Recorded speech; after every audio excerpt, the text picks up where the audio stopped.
actively enjoying a top-tier title, the lad abruptly finds himself teleported into the digital code. Consciousness returns within the physical vessel belonging to a random, nameless background persona. Plus observing his own reflection triggers uncontrollable weeping and total misery. Basically, the fellow landed inside the vessel of Van Disheaton, the ultimate cosmic punching bag, a pathetic minor caste member destined to bite the dust regardless of his choices. Having attempted to rescue even for decades, every potential strategy failed miserably. This boy perished in every creative fashion the universe could possibly cook up. One instance saw him flattened by a gargantuan beast. Another occasion involved him slurping toxin and promptly expiring. Once he tripped and exited this world forever, during a distinct time frame. One housemaid perforated the fellow following their very messy and dramatic romantic split. Then a whole squad of scorned ladies attempted murder over emotional bruises. Furthermore, the boy expired while shielding the lead hero throughout the ultimate showdown. That specific run represented his record for not being dead, so a tiny glimmer of optimism exists that perhaps this attempt avoids tragedy. Yet a massive mystery remains regarding where to start. So his primary mission involves discovering secrets to being a background guy who breathes. High-ranking warriors practice sword techniques until their hands literally fall off. Plus, sorcerers concentrate on flinging flashy magic at their problems. Our hero concludes the solution is basic. Just increase those statistics. As ranks increase, spellcasters gain extra energy to fuel their mystical fireworks. Whereas brawlers grow sturdier, nippier, and significantly more annoying for enemies to defeat. Hearing this, Mabel questions whether the lad already plans a suicidal field trip inside a cavern. Mabel shrieks toward the boy while he pretends everything is normal. The woman lectures him sternly, insisting that joking about dungeons is forbidden, because they are crawling with nightmare fuel. Membership in high society requires exploring one later as a matured adult, so the woman demands he perform drills and gains strength, confirming that zero wandering happens under her vigilant watch. The lad pacifies her using agreements until the lady eggs. The fellow actually voiced his thoughts quite loudly on purpose, simply to gauge her predictably fiery response. Honestly, Arlie has inhabited this realm for nearly a decade, and he realizes everyone here is suffering from a massive collective delusion. They incorrectly assume that the sole method for growth involves walking into monster-infested basements. Despite containing a kernel of undeniable accuracy, the premise has flaws. Clearing out those dangerous subterranean levels truly grants special boons to make people exponentially more powerful. The kingdom eventually asserted authority, appointing nobles to oversee these challenges and resulting in the construction of a bustling dungeon city, currently managed by none other than his father, Marquis Celine de Cheaton.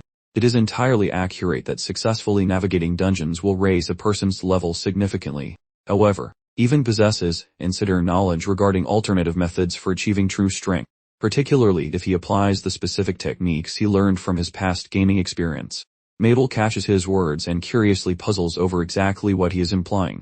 He responds with a gentle smile and reassures her that there is no need for concern. He fully comprehends that, within the scope of Demon War, he is typically viewed as a relatively minor character.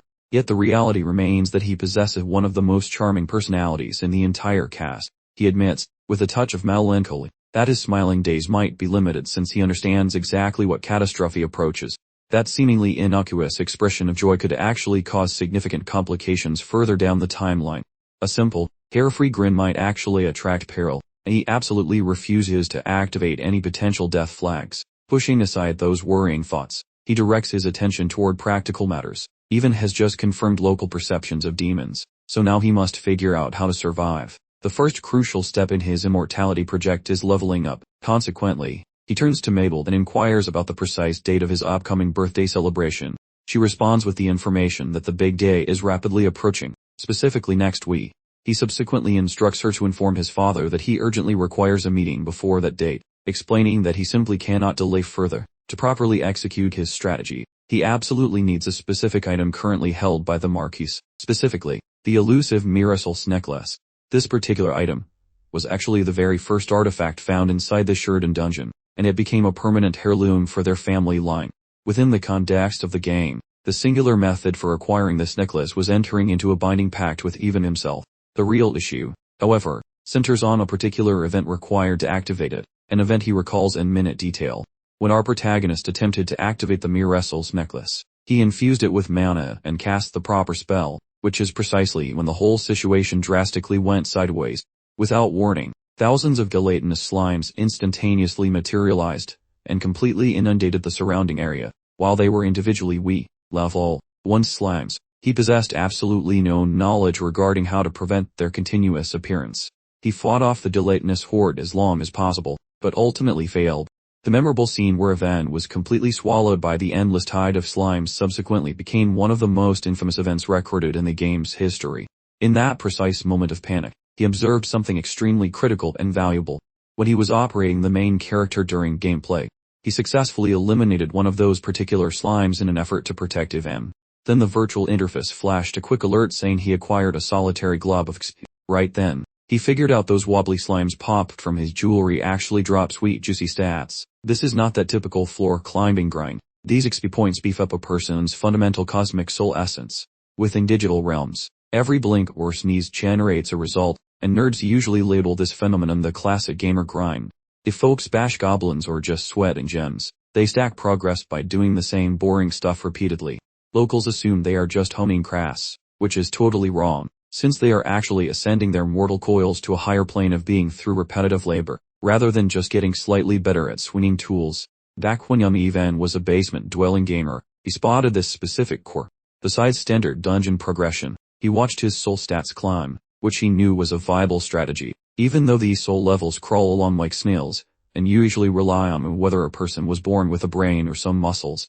However, soul levels possess a crazy secret, because they have no ceiling, making them way cooler than basic dungeon ranks. Suddenly, Mabel walks in and ruins his deep philosophical daydreaming session. She chirps that his old man is ready, and the head maid is coming to drag him away. By grinding like a madman, our hero successfully milked the system for points, so even a total wimp could buff up by simply abusing the laborer title to inflate their base existence stats. Obviously, entering a dungeon now would end in a bloody mess where he gets chopped like onions, since usually laborers hunt for gains, but this toddler is currently too small for such reckless adventures. Yet, he ponders if some pathetic monsters exist that a baby could slap, and then considers conjuring some wimpy slimes just to bully them for easy experience points. That Mirasol trinket burns a single magic point to spawn one level 1 slime, while standard fresh characters usually pack 100 health and magic points. Based on those numbers, Ivan can pop out roughly 100 slimes, even if those bouncy dudes give almost zero progress. However, the lad believes the grind is manageable if his training begins immediately. The pair reaches the Marquis' private office. Once they get the green light, the boy waltzes inside. The youngest boy understands his duties as the Marquis' second spawn, and plans to act like a perfect angel to snag Mirasol's specific jewelry. The lad informs his papa he desires that birthday loot way before the scheduled party.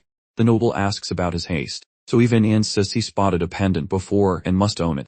The father is stunned, since he didn't think his boy would ask for bling instead of a sharp blade or a puppy. Once he hears the boy wants that specific Mirasol pendant, the man looks totally rattled. The Marquis explains this pendant as a legendary family heirloom, meaning he cannot simply give it away for no reason. Our hero activates his ultimate ability, utilizing those pathetic and adorable begging eyes. This clever strategy successfully crumbles the noble's resolve.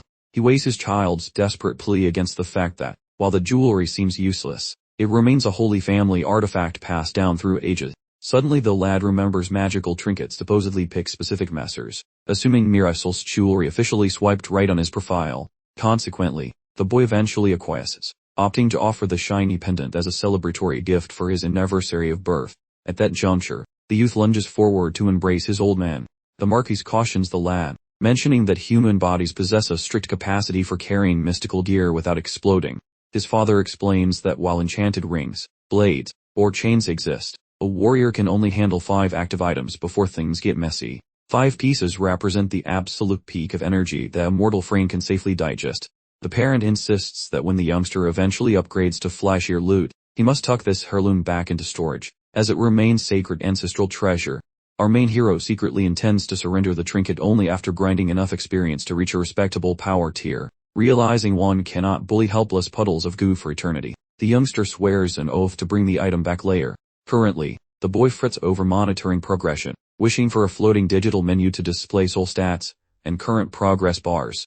Regardless, he feels quite smug about acquiring the necklace, retreating to private chambers to scrutinize the shiny bauble with intense curiosity. A traumatic flashback strikes, depicting a previous pathetic demise where our protagonist became a light snack for gelatinous monsters.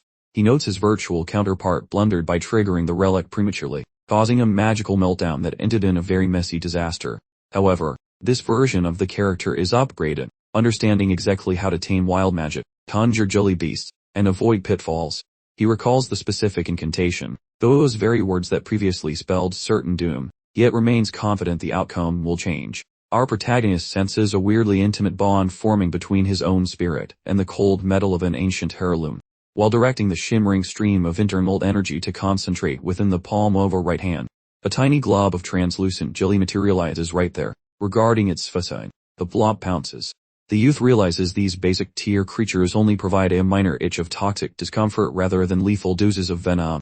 He calculates those bouncy blobs only pose a threat if they swarm him like a crowd at a discounted sale. The boy realizes he is a new man while grabbing the squishy monster in his palm and squashes it flat. Recalling gaming mechanics, the lead nose constant bruising leads to a weakened face, enabling a spectacular finishing maneuver that deletes opponents with one dab. Professional gamers typically refer to this devastating killing blow as the ultimate singular strike of absolute finality. As the jelly enters its desperate stage, the fighter executes a lethal technique, flattening the creature into a mere stain on the floor. Following several rounds of squishing, he notes a 10-second kill time, acknowledging a higher tier hero could disintegrate these things with a mere flick. Nonetheless, the protagonist refuses to quit, knowing this monotonous blob bashing eventually accumulates, turning him into a powerhouse through strict daily workout schedules. Surprisingly, this repetitive exercise drains a significant portion of physical endurance and his pool of magical energy. Continuing this relentless grind might snap our 9-year-old newbie hero like a brittle twig. He understands gaming mechanics where pushing boundaries triggers nasty debuffs, knowing that energy levels under 50% cause shivering while dropping below 30 induces massive cold sweats. Based on his internal wiki, he suspects staying above that 30% threshold ensures survival, so he meticulously balances his magical reserves and physical energy throughout his grind. Following some practice, he begins turning those jelly monsters into puddles with newfound speed. This efficiency makes him speculate whether his existence rank actually increased recently. However, he doubts gaining levels should feel this easy in reality. Lacking floating holographic menus or clear notifications makes confirming his progress a frustrating guessing game. He ponders whether this mindless repetition satisfies hidden unlock requirements for secret ability, then suddenly acquires a talent that he assumes involves his constant fist clenching, perhaps some bizarre grip-related power. Even if finding secrets like that feels suspiciously like cheating, he also observes a weird cardiac compression whenever his magic energy drains.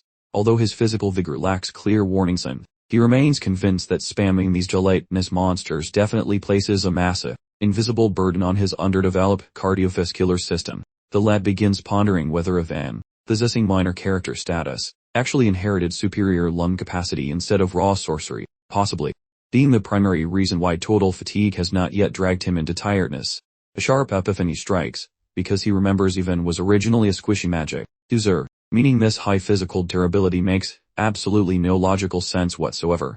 Externally, past the door, Mibble catches some suspicious noises and frantically barges inside to ensure he is safe. The kid promises that everything is totally functional and suggests she return in a few hours. Once she departs, our hero loudly insults the incompetent developers, though he never plans on kicking the bucket so easily. He resolves to engineer a rigorous training calendar designed to transform his noodle arms. He reckons that mixing jelly slaying sessions with Gim science will produce a terrifyingly effective warrior.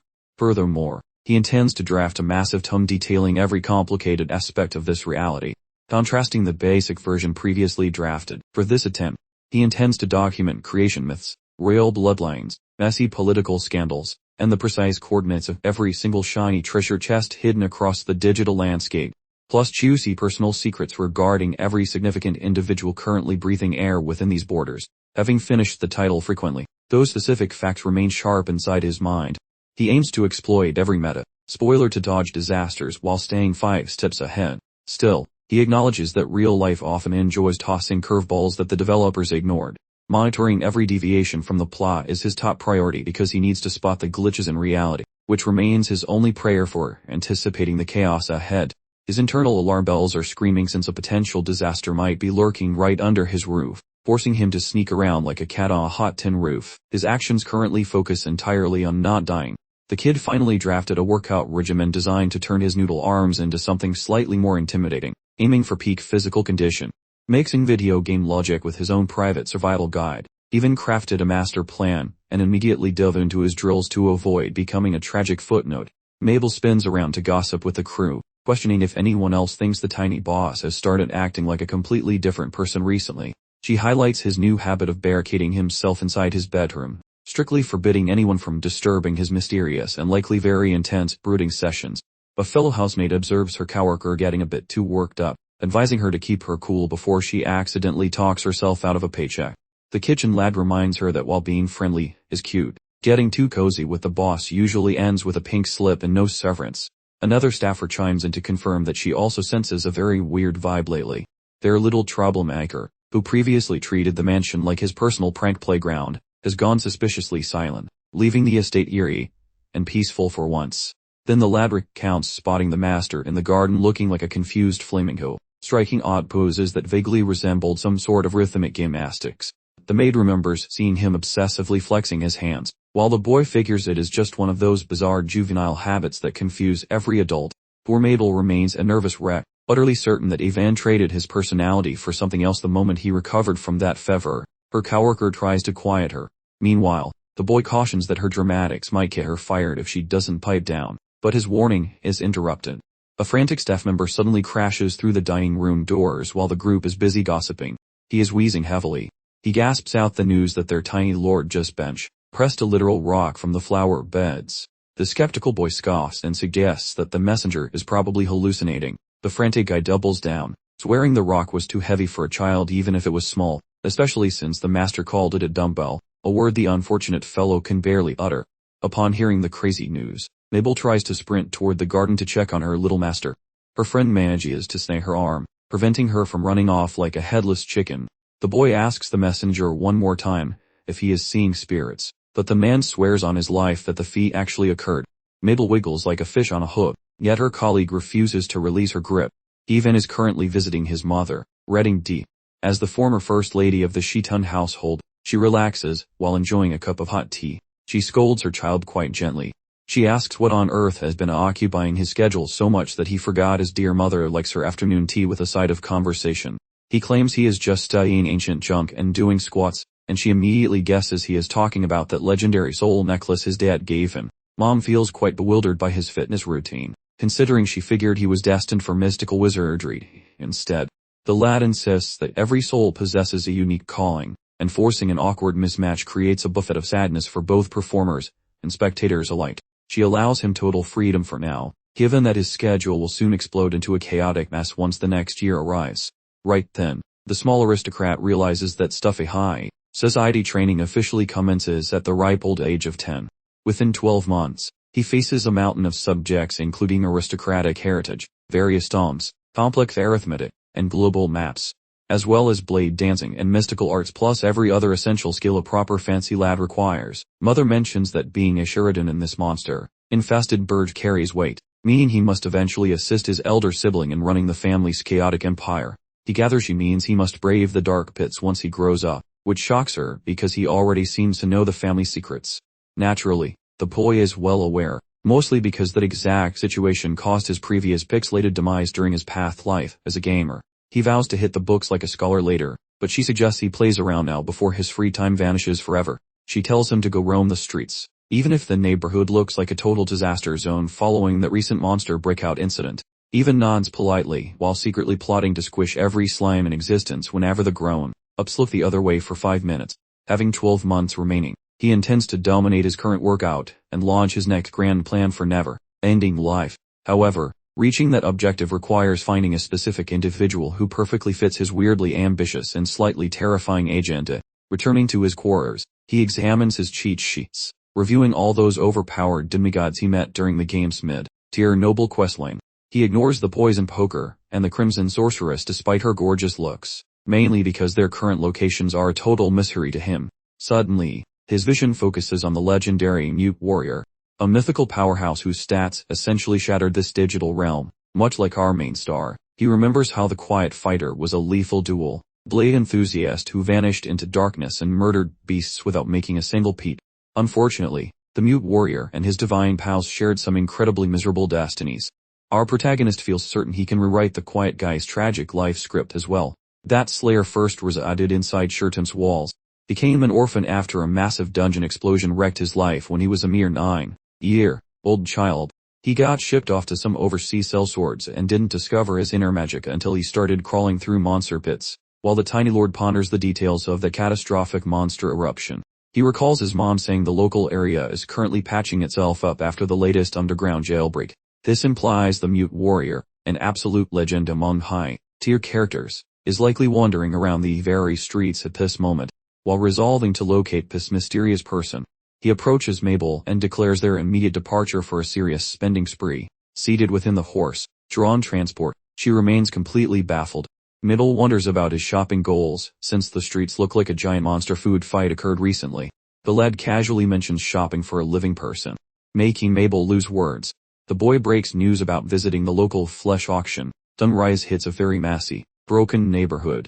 Battered citizens walk slowly while an Moihi weapon rolls down the marketplace path. From inside, Evan discusses the town's fall, blaming the dungeon break for letting hungry monsters turn the town into their personal chew toy. Niddle mentions that sellers will ghost them until repairs finish, while pest control hunts the remaining beasts. Our lad confesses that browsing for flesh during a crisis is tacky, yet unavoidable. Missing this window means the city gets crowded, making future moves a total pain in the butt. The servant warns that shopping for people while everything is on fire feels like a very weird hobby. The hero chills out and tells her to relax, noting that this Shurten shop is actually the sole government-approved human dealership around here. The maid doubts any legal standing, yet he swears it is safer than nurseries for rich kids. Our protagonist remembers that the national regime operates every single servant bays are in this universe, and once they open, most customer service complaints just evaporated. Still, some jerks find gaps in the rules, causing subordinates to revolt with proof of their bad bosses. And within that angry crowd is a spicy raghead from the Third War who uses fire, the Blood Witch. He previously bumped into her, and during that specific meeting, he lost his life. Their ride halts in front of massive mansions. Once within, he even marches between a shiny tin man and the female assistant. The armored fellow bellows their entry, while the kid glances back, making sure his oversized bodyguard is actually ready for action. The fellow named Dane pauses, suggesting that fancy rich kids should avoid such sketchy, low-class joints. Our hero clarifies he knows exactly how this cruel society functions. This boy is not sightseeing or flashing money around. He simply wants to locate some necessary allies. The guard suggests the Marquis has extras, but he then wants to pick his own staff like groceries. He thinks back to how every person the big boss picked for him ended up in an early grave. The group steps ahead, stepping into a parlor where a hairless man stares at his solo arrival. Even notes he prefers picking his own help over trusting a stranger. He promptly requests to convene with youngsters his own generation, already grasping they were orphans from that recent terrible event. That gentleman elaborates these kids fortified their determination and essentially pawned themselves off, implying most won't match his specific criteria. However, the youth argues that this very fact signals they possess real drive and are quite industrious workers. Consequently, putting them through rigorous trials is totally superfluous. Rather, he desires someone capable of maturing in tandem with him, staying faithfully by his side to provide personal defense. The smooth, dumb, gentle and readily essence, figuring there's zero need for further debate if that's the final declared position. Following young Evan's polite direction, he leads them toward a chamber where a small assembly of youngsters patiently waits. The fellow clarifies he deliberately filtered out absolutely anyone under the age of 12 years old. Meanwhile, Evan meticulously scrutinizes the assembled crowd as even more juveniles are ushered into the room. His concentration locks onto a youth sporting azure hair, obsidian eyes, and sun-kissed complexion. Recognizing him instantly as the legendary Quiet Knight, his attention then swivels toward a fiery, crimson-haired damsel, recalling her as a top-tier combatant from the third installment of Demon War, infamous for her truly wicked reputation. He mutters that these potential recruits look rather feeble, and suggests they peruse other options available. But the young master firmly insists, stating outright he absolutely requires the companionship of both individuals. Demigods, those rare individuals supposedly favored by the Almighty, constituted a concept unique solely to the Demon War series.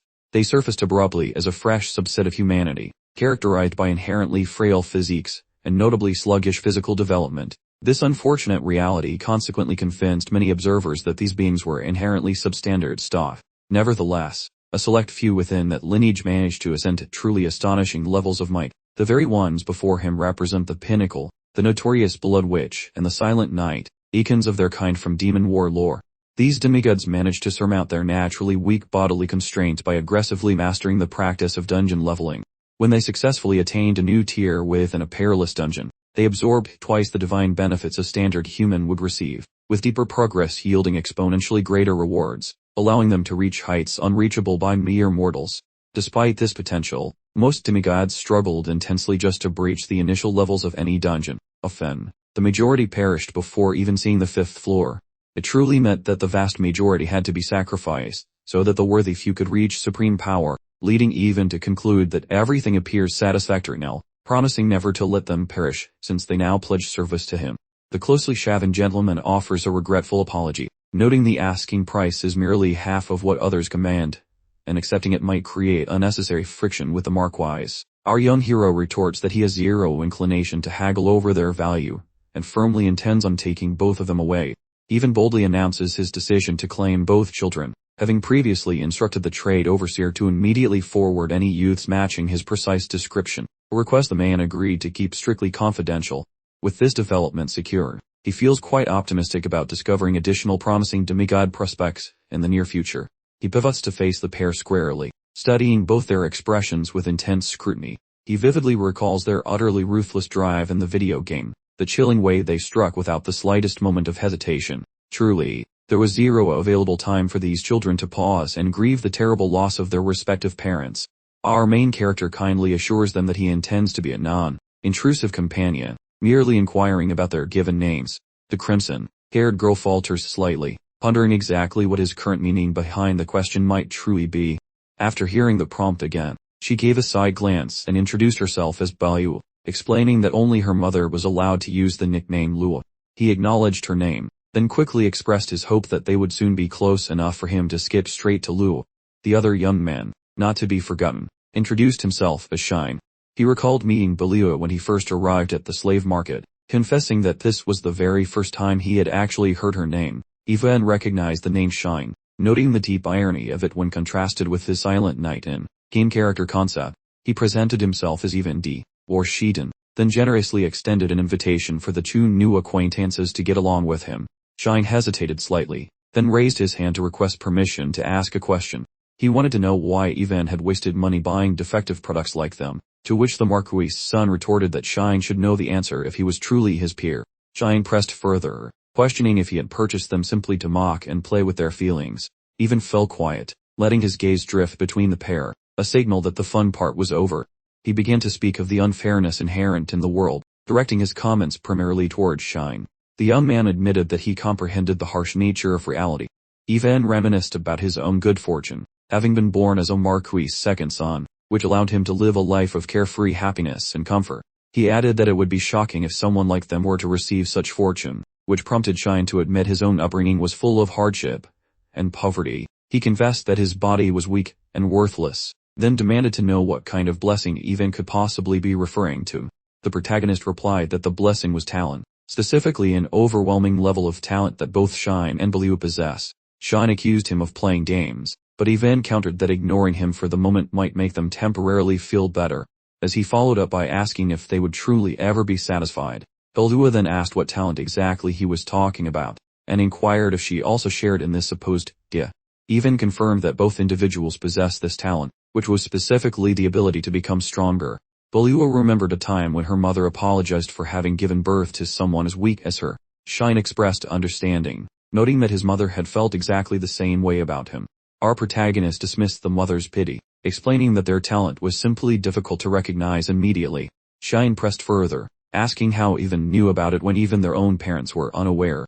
Ivan responded by revealing that he himself possessed a different kind of talent. Our young man claimed his specific talent was identifying geniuses like the two standing before him. The young girl quickly reached out and grabbed his sleeve, asking if there was truly a chance for her to grow stronger, and he simply answered that she absolutely could. The lad claims proof is coming if they endure his bossy whims for 3 whole years, promising a grand reveal after that lengthy prep. If the pair feels unhappy, departing is allowed, yet staying ensures the master smites anyone acting rude. Shine whines, stating their career choice is strictly limited to being property.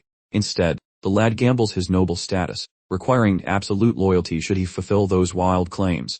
Balua confesses he is definitely not a charity worker, admitting he hauled them here solely to exploit their potential. Mr. then requests a final decision, asking if the duo will gamble their destinies on his strange offer.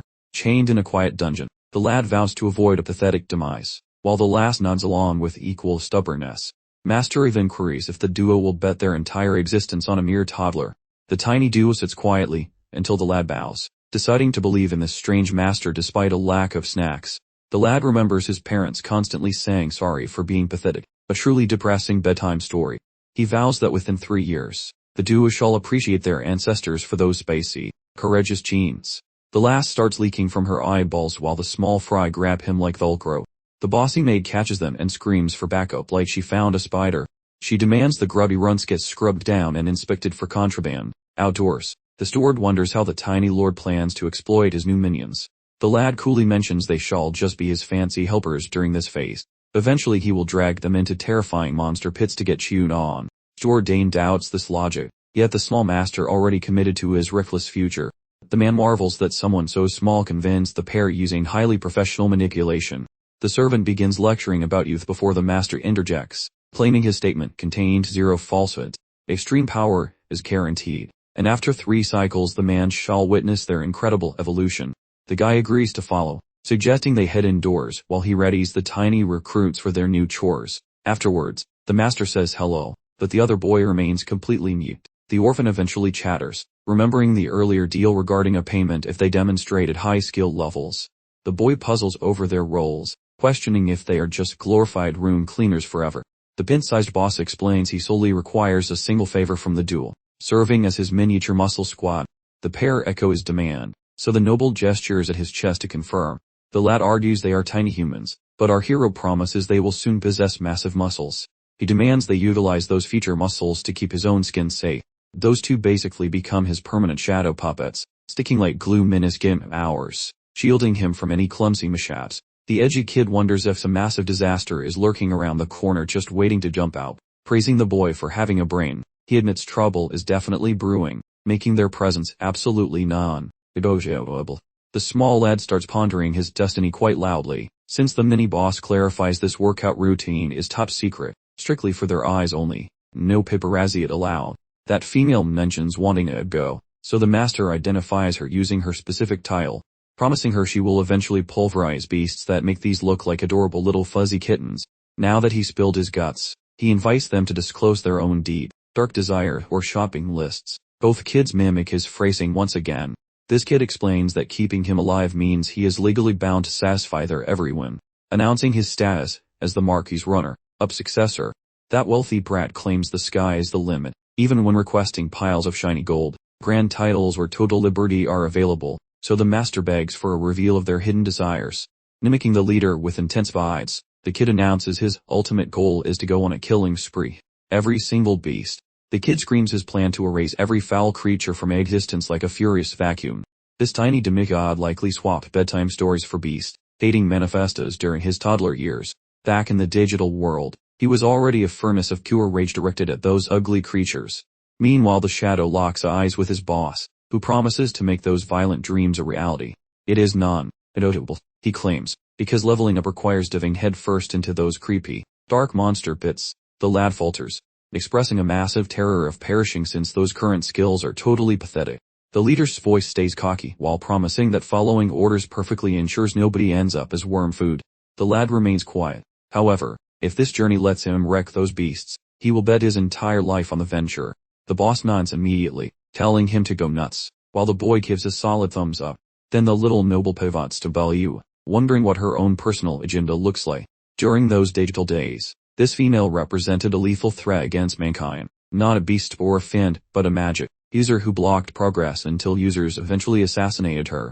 The master puzzles over how such a tiny lady could evolve into a world-ending menace intent on burning everything down.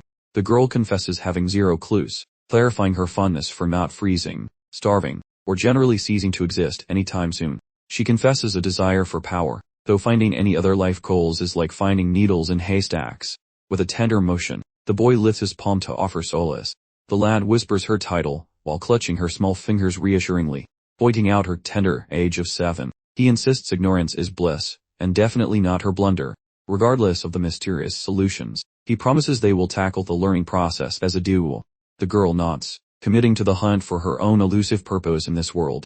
Our protagonist unveils a unique training regime, admitting that anticipating instant success is foolish since demigods gain experience points quite sluggishly.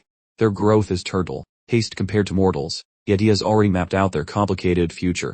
The youth understands that abilities are the secret sauce for demigod development, so they will begin practicing immediately without overthinking complicated categories.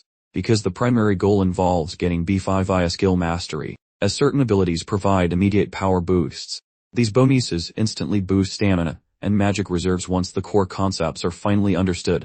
Those traits offer permanent buffs to various actions, much like the legendary bladesmanship techniques utilized by elite Shurden warriors to enhance their combat prowess.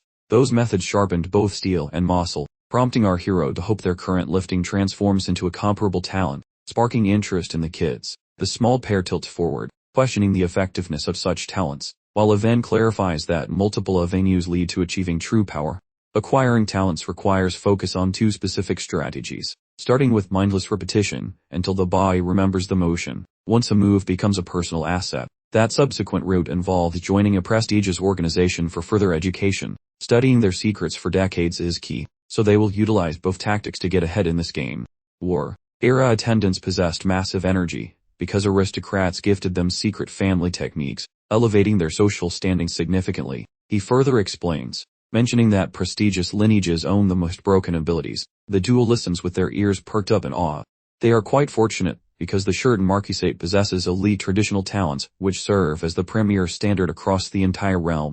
The pair questions their eligibility for such training, and Even confirms it while warning that mastery is grueling. Success won't come easy since their current stats are abysmal, meaning they must grind much harder than any normal butler. Matching the others requires surviving the grind, but doing so will construct a very sturdy base for their futures. Developing massive lung capacity and magic pools ensures they can finally beat those pesky dungeons without dying horribly. In conclusion, the lad notes he can only highlight the gateway, whereas they must trek the distance personally. As Balua ponders whether they are actually capable of trekking down this grueling and difficult road, that youth feels absolute certainty, believing their honesty and loyalty are sufficient. The duo concurs, while remaining upright in front of their youthful employer. Our protagonist observes his 2 students, inquiring about their condition and their readiness for the upcoming trek. That lad swears he is ready while the lass offers silent approval. Both palms collide with noise. Suddenly a golden-haired servant pops up, likely dreading another one of his legendary toddler tantrums. The small lord shouts that he is surely not belly-ishing, instead requesting a small professional miracle at this moment. His finger aims at that duo, as he queries if she might educate those 2 personally. That servant repeats his plea in shock, doubting if such an odd request was truly intended. The kid starts explaining why his intel concerning those toddlers is actually quite vital. Basically these 2 are fated to remain his devoted partners until eternity. The boy begs for mercy, confessing they are just fragile noodles who actually possess a secret spark of brilliance. The lady consents, vowing to instruct the girl personally while letting the lead servant handle the boy's education, suggesting that such a harsh method will fix the master too. Eventually, that kid questions if the lead servant is a nightmare or just cranky, but before any reply, a looming shadow starts drifting toward them, wondering if the little boss summoned him.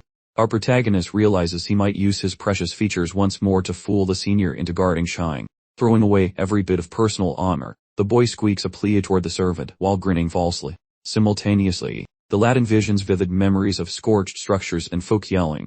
A voice yells for his quick escape, while he recalls promising to live just to smite those beasts. A loud bark jolts him back, demanding he stop daydreaming on the job. A servant is currently hollering for more concentration, releasing a loud shout reminiscent of a rabid hound, barking that he should stop acting like a wet paper towel after minutes of exercise, fearing he will fail every servant duty.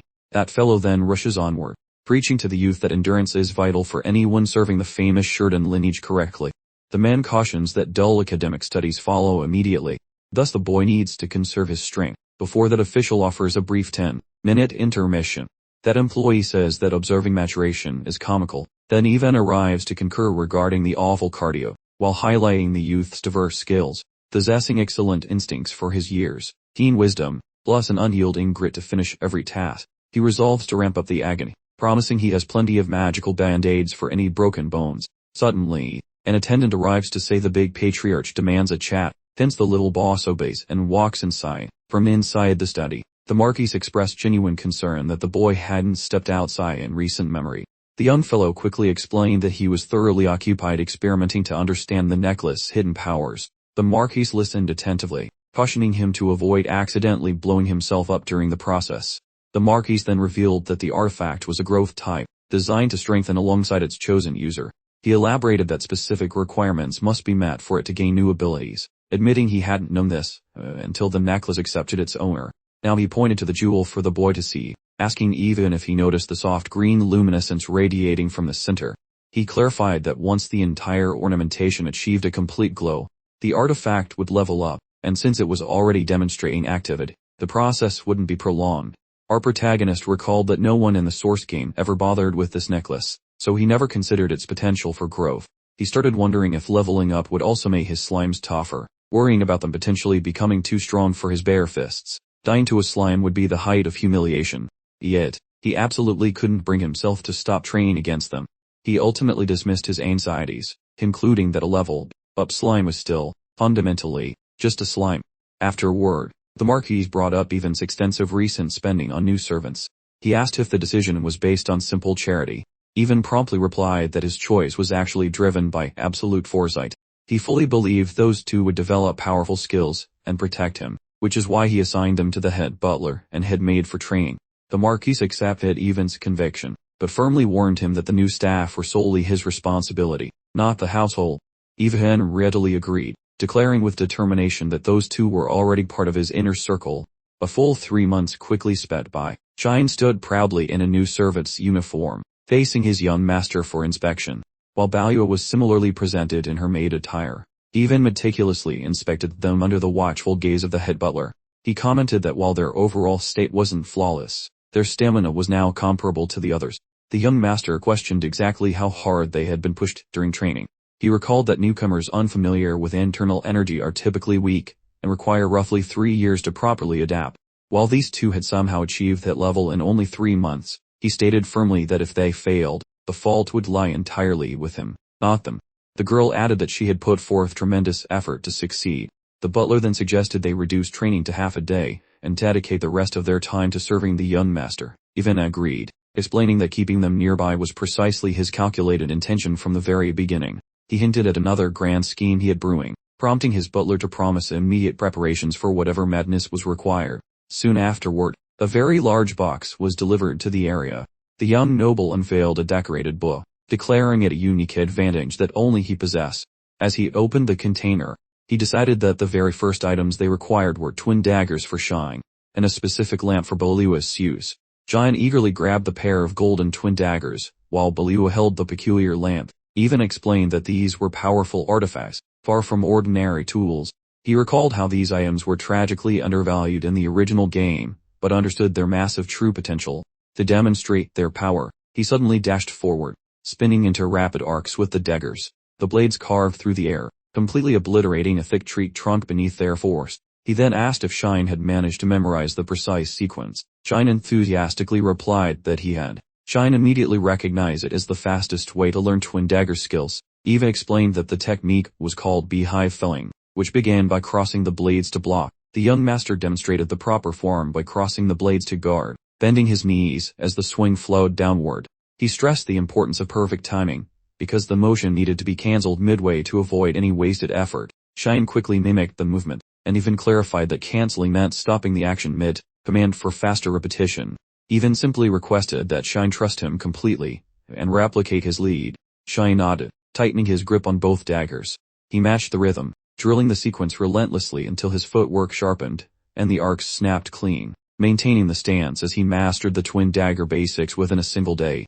Meanwhile, Balua was assigned to work indoors with the lamp while Ivan observed her progress. He explained that the lamp could be used to train the mana capacity control skill through constant activation. He added that since mana capacity control was the absolute most critical skill for a mage to develop, continual use of the lamp made it possible to both efficiently learn and improve the skill simultaneously. Spell incantation speed, overall spell force, mana recovery rate, and total mana capacity were all significantly influenced by it. On top of that, every time the lamp was activated, It provided a slight, limitless increase in fire affinity. This meant that as her familiarity with flames grew, her ability to wield fiercer fires would follow, making this the ideal training tool for her. But, feeling competitive with Shine's progress, decided to turn it on immediately. But she was interrupted by Reedon's abrupt arrival. Reedon questioned the lamp's presence, causing Baliwa to quickly address her as Madam. Reedon commented that the item was an antique and absolutely should not have been removed from the storehouse. She suddenly realized Baliwa was the child Even had brought in, wondering if he had given this valuable item to her. The young woman carefully explained that he had given her a mysterious artifact, insisting it would miraculously improve her control over Manga. Reedon nodded slowly in response, processing the strange explanation. He mused that our protagonist had assigned a ridiculously difficult item for teaching basic magical principles. This was especially funny since the boy had zero talent for magic himself, though Baliwa immediately jumped to his defense, declaring he was perfectly talented. Reedon then graciously offered to help with her curriculum, humorously rebranding it witch training. He instructed her to keep this secret from Evan, probably to avoid hurting the boy's feelings. After all that, the second stage of specialized practice went smoothly, as Baliwa repeatedly activated the magic lamp, rapidly boosting her overall mana capacity and proficiency. Shine also kept refining his twin dagger techniques, practicing by canceling the high-level behive feller maneuver exactly halfway through the movement. During this period, the protagonist successfully managed to summon slimes in both hands simultaneously. This proved he had finally mastered controlling two of them at the same time. He held Mirasol's necklace, reflecting on his long-term plan to remove it once he reached a specific existence level. Our hero realized the necklace was a growth-type artifact, causing the slimes he summoned to actually get stronger as he did. This meant they were much tougher to defeat, but provided significantly more experience points, presenting a valuable new opportunity. He promptly decided that his current goal was not to acquire another item, but to obtain a new skill. With this new objective in mind, Even began Immortality Project number 3 by summoning slimes with both hands. Even launched into Immortality Project number 3, which focused on acquiring complete immunity to all poisons. His goal was to develop a tolerance so powerful that no toxin could ever threaten his life again. The only issue was the expense, as the necessary poisons were prohibitively costly, requiring the head butler's authorization to access the family funds. Mabel overheard his monologue and asked exactly what he was planning to consume. Even explained he couldn't grant her request to become his servant in the way she imagined, instead suggesting they form a partnership, leaving her slightly confused. He quickly cleared up the confusion by revealing the real purpose of his plan to start a new business. Not long after, Eric arrived. Eric walked in and immediately asked what type of favor his younger brother wanted this time around. Even immediately brought up the city inspection assignment given to Eric by their father, the duty requiring Sheridan Harris to personally walk the city streets to understand leadership. He offered to lend a helping hand with the assignment.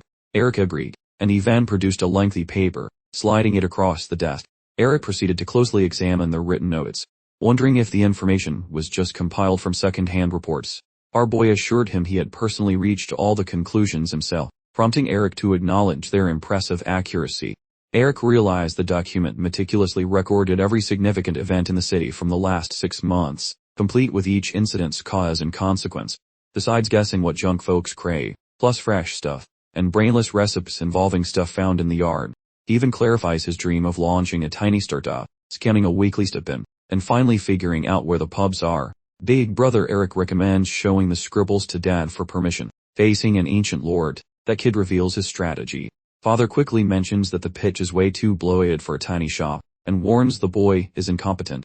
The lad retorts that he only wants to focus on one tiny slice. After being grilled, he admits he wants the pharmacy, while dumping all the boring work on his dad. Looking closer, the noble realizes the whole document was a giant trap of info from the start. The man glares suspiciously to see if he is being played, though the boy maintains he is simply displaying courage. The nobleman stares at Eric, wondering if a test is required for this weirdo. While Eric suggests checking if they even share the same crazy mother, the kid aggressively yeets his documents across the wood, shouting that a meeting with the local minions is mandatory. The father replies that it is finally time to grow the side hustle the kid is running. As the underlings gather, several complain that the strategy would look better if they hid the author's name, whereas others claim the actual info is valuable enough alone.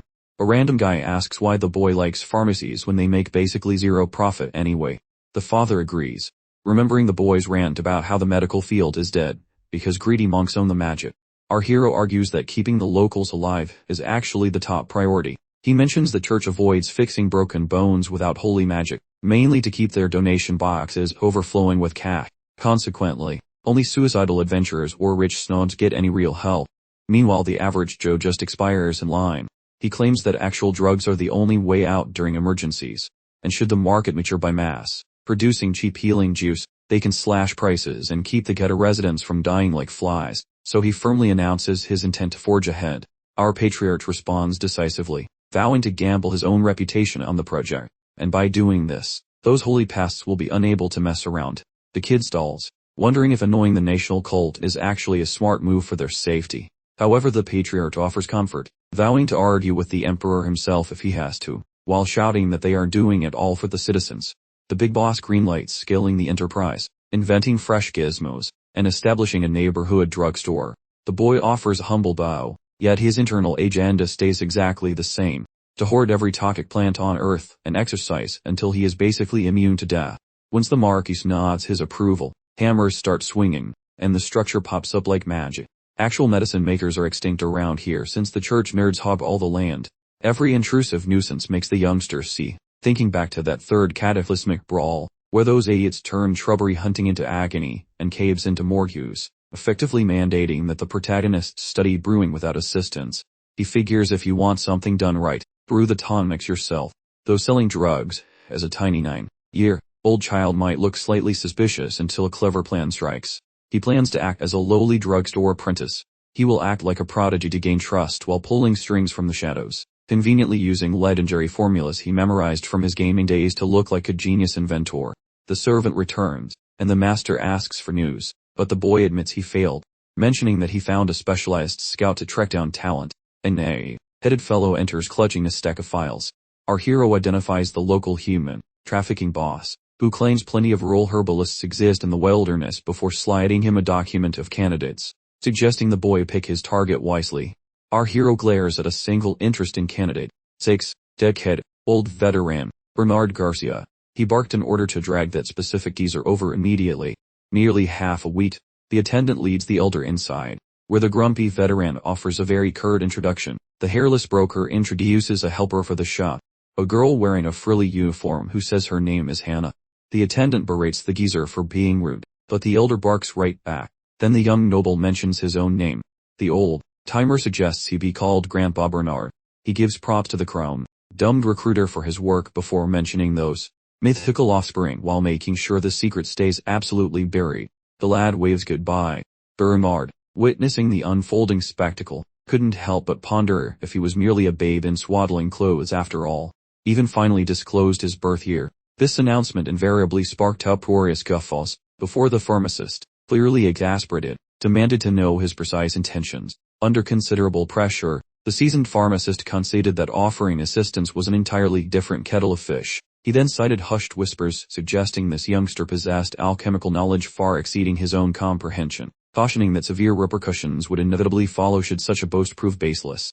Completely unperturbed, even confidently tabled a proposition: if he could unveil something genuinely novel, then Bernard absolutely had to remain in his company for a minimum of half a decade. Bernard, surprisingly, concurred, yet stipulated, should he then somehow fall short, then he, the apprentice, would surrender every last one of his closely guarded arcane secrets. Ivan, brimming with assurance, immediately took up the gauntlet. Their journey concluded at Brothers' Pharmacy, the impressive carriage finally halting before an undeniably magnificent edifice. Ivan, ever the visionary, declared it would soon function as his very own laboratory. Bernard, quite impatiently, demanded an immediate showing of his legendary alchemical prowess. Instead, Ivan's initial detour led them directly into the medicine production chamber, a peculiar space where endless rows of suspiciously vivid, violet flora thrived in specialized incubation units. He then strategically arranged several potion fields nearby, proceeding to elucidate the rather unorthodox technique behind nurturing these healing botanicals. He whimsically labeled it a cheating elixir, owing to its scandalous speed and almost insulting simplicity. Naturally, this miracle brew adhered to certain stringent stipulations, remnants from the bureaucratic aftermath of Demon War. Brandishing the file, even subtly prodded, asking Bernard if this particular brew was familiar. The venerable elder confessed his complete ignorance, sputtering the potion's name again, utterly flabbergasted, while Hannah, equally aghast, parroted the very same mystified utterance. both utterly floored by the ingenious technique, even elaborated that uncommon botanicals required extended cultivation periods, and successive applications gradually depleted the potion's potency, necessitating new infusions. Even with these minor inconveniences, this magical concoction permitted a grand, industrial level of herbal cultivation. Bernard, with a palpable sigh of self-pity, lamented that he had been so utterly convinced no novel elixir could possibly emerge, only to have a mere whippersnapper enlighten him with knowledge he genuinely never possessed. With a faint, almost wry grin, he declared his remaining days promised to be rather splendid indeed. Finally, with a flourish that only Ivan could manage, he unveiled a contract not for 5, but a staggering 50 years. Even then pressed for Bernard's seal. As the surprising magnitude of the commitment fully landed, the old man, with a heavy heart, reached for his writing feather. Subsequently, Ivan faithfully returned to crafting his meticulous manuscript of world-building lore for the legendary Demon War. He diligently maintained his regiment, meticulously revising the expanding cast of heroes and villains. Sometime thereafter, the assembled entourage convened, armed with their precious vials and verdant specimens, awaiting Ivan's sepulchre. The clandestine assembly commenced with Ivan detailing their initial, crucial directive, to systematically collect every single healing botanical available within the city limits. Before anything else, he further elaborated that, in due course, their foraging expeditions would gradually encompass a much broader territory. He astutely pointed out that adventurers, ever so disorganized, often generously donated their forgotten, excess herbs. Bernard then shrewdly proposed distributing trial elixirs amongst the various botanical merchants. Ivan, with a nod, swiftly assented. He astutely suggests that producing a significantly cheaper product, one that could be easily stored, would allow for distribution across the entire city. Ivan privately considers that even selling at a low cost will generate profits, since small initial margins will eventually multiply with citywide distribution once the pharmacy expands. Bernard starts sweating nervously, worrying about potential interference with their supply chain, but he immediately calms down when Ivan reminds him that the Marquise family name offers full protection. Meanwhile, since Ivan's schedule doesn't allow daily visits, he assigns Hannah to assist Bernard directly. He next summons Mabel, explaining that he personally finds the act of facing customers utterly exhausting, so she will be elevated to the public face of the business, representing him in all things. When asked if she can truly shoulder such a heavy burden, Mabel falls completely silent for a single, dramatic moment, before declaring that she has been preparing for this responsibility since the very first mention of the idea. She instructs him to leave everything to her, swearing to protect his honor and crush anything that tries to interfere with their operation. Pleased by her determined fervor, he then rewards Mabel by also putting her in charge of herb storage. This new task includes overseeing the collection of every ingredient required for potion production. A single week later, a huge crowd gathers outside his brother's pharmacy experiences sudden, overwhelming success. Customers are flooding the store, happily trading their gathered herbs for minor healing potion. Bernard Garcia's exceptional reputation builds instant trust, causing demand to skyrocket rapidly. Mabel reports that they are accepting both medicinal and poisonous herbs in exchange for potions, which attracts even more suppliers. Ivan observes that customers are raving about the powerful effects of the potions. One fierce warrior even boasts that the potion works better than healing magic from a temple priest. Bernard proudly replies that no ordinary alchemist would dare make such bold claims about their product. In another part of the building, the Marquis scrutinizes a financial report and asks if the massive numbers represent total revenue, only to be informed that those astonishing numbers represent pure profit after all expenses and wages are deducted. The reply completely stuns him, as he realizes that his son has achieved something truly incredible. Due to the pharmacy's success, 2 additional pharmacists are hired through the trade master. Soon, every herb in Dungeon City funnels toward them, and collectors and alchemists from across the nation arrive to buy from them directly, shortening their supply chains. This development soon leads to the creation of a skull, marked purple poison tea. When asked about its safety, Ivan calmly explains it uses precise ratios of medicinal and poisonous herbs to build resistance in the drinker. Then he promptly drinks it himself to prove his point. Mabel warns that continued consumption will likely kill him, but he coolly responds that he drinks it precisely to prevent future death. He then offers some of the tea to Shine, who hesitates for a moment before firmly declining to participate. However, the girl jumps in fast, causing the servant to shriek for mercy since mimicking his madness might actually kill everyone. Suddenly it dawns on her that March has arrived, leading her to exclaim that the boy hits double digits quite shortly. That simple statement forces the kid to acknowledge an entire year has passed since he stepped into this body, because fancy aristocratic lessons are about to consume his schedule. The window for these weird exercises is basically closing fast. The silver-haired kid wonders if they should just confess the whole truth, yet he stays stubborn as a mule, recalling his past pathetic attempts at gaining power that ended in total disaster. The servant proposes a quick dungeon dive, but the master shuts it down, arguing the whole trio lacks the survival skills required. Shine keeps pestering him, asking for a specific reason. The hero reminds him they have a strict 2-year waiting period, insisting they won't budge until they are perfectly prepared. The subordinate whines that they have actually leveled up significantly during their intense training sessions. However, the young master silences him instantly, stating that the kid remains a total amateur. Looking back at their progress, he admits to his companions that they have actually improved quite a bit lately. He recalls when their goal was just matching other toddlers, but now they feel like tiny gods compared to them. The boy swears his head hasn't gotten big, promising to stay humble while standing before his supreme little boss. He warns that even tough soldiers get slaughtered in those pits. But he soon adds that they still have plenty of daylight to sharpen their blades in safety. He tells him to chill out and plan everything meticulously so they don't accidentally get themselves deleted. The boss wonders if his subordinate can endure the delay, and he reluctantly nods. Meanwhile, the girl suggests he use a softer tone, leading the boy to grumble with annoyance that the little lady is only 8 years old after all. Some time later, Mibble shows up with a crate of suspicious vegetation and begins her detailed report. It is the usual shipment of toxic plants, which the master identifies as tied before offering his formal thanks. Mabel mentions the old man thinks they require extra help. This inspires a plan to hire Hannah as a helper, while the lady notes how the girls are blooming nicely. He asks about the Holy Cathedral. Shine explains that the new drug shop being built downtown has the religious folk sweating through their robes.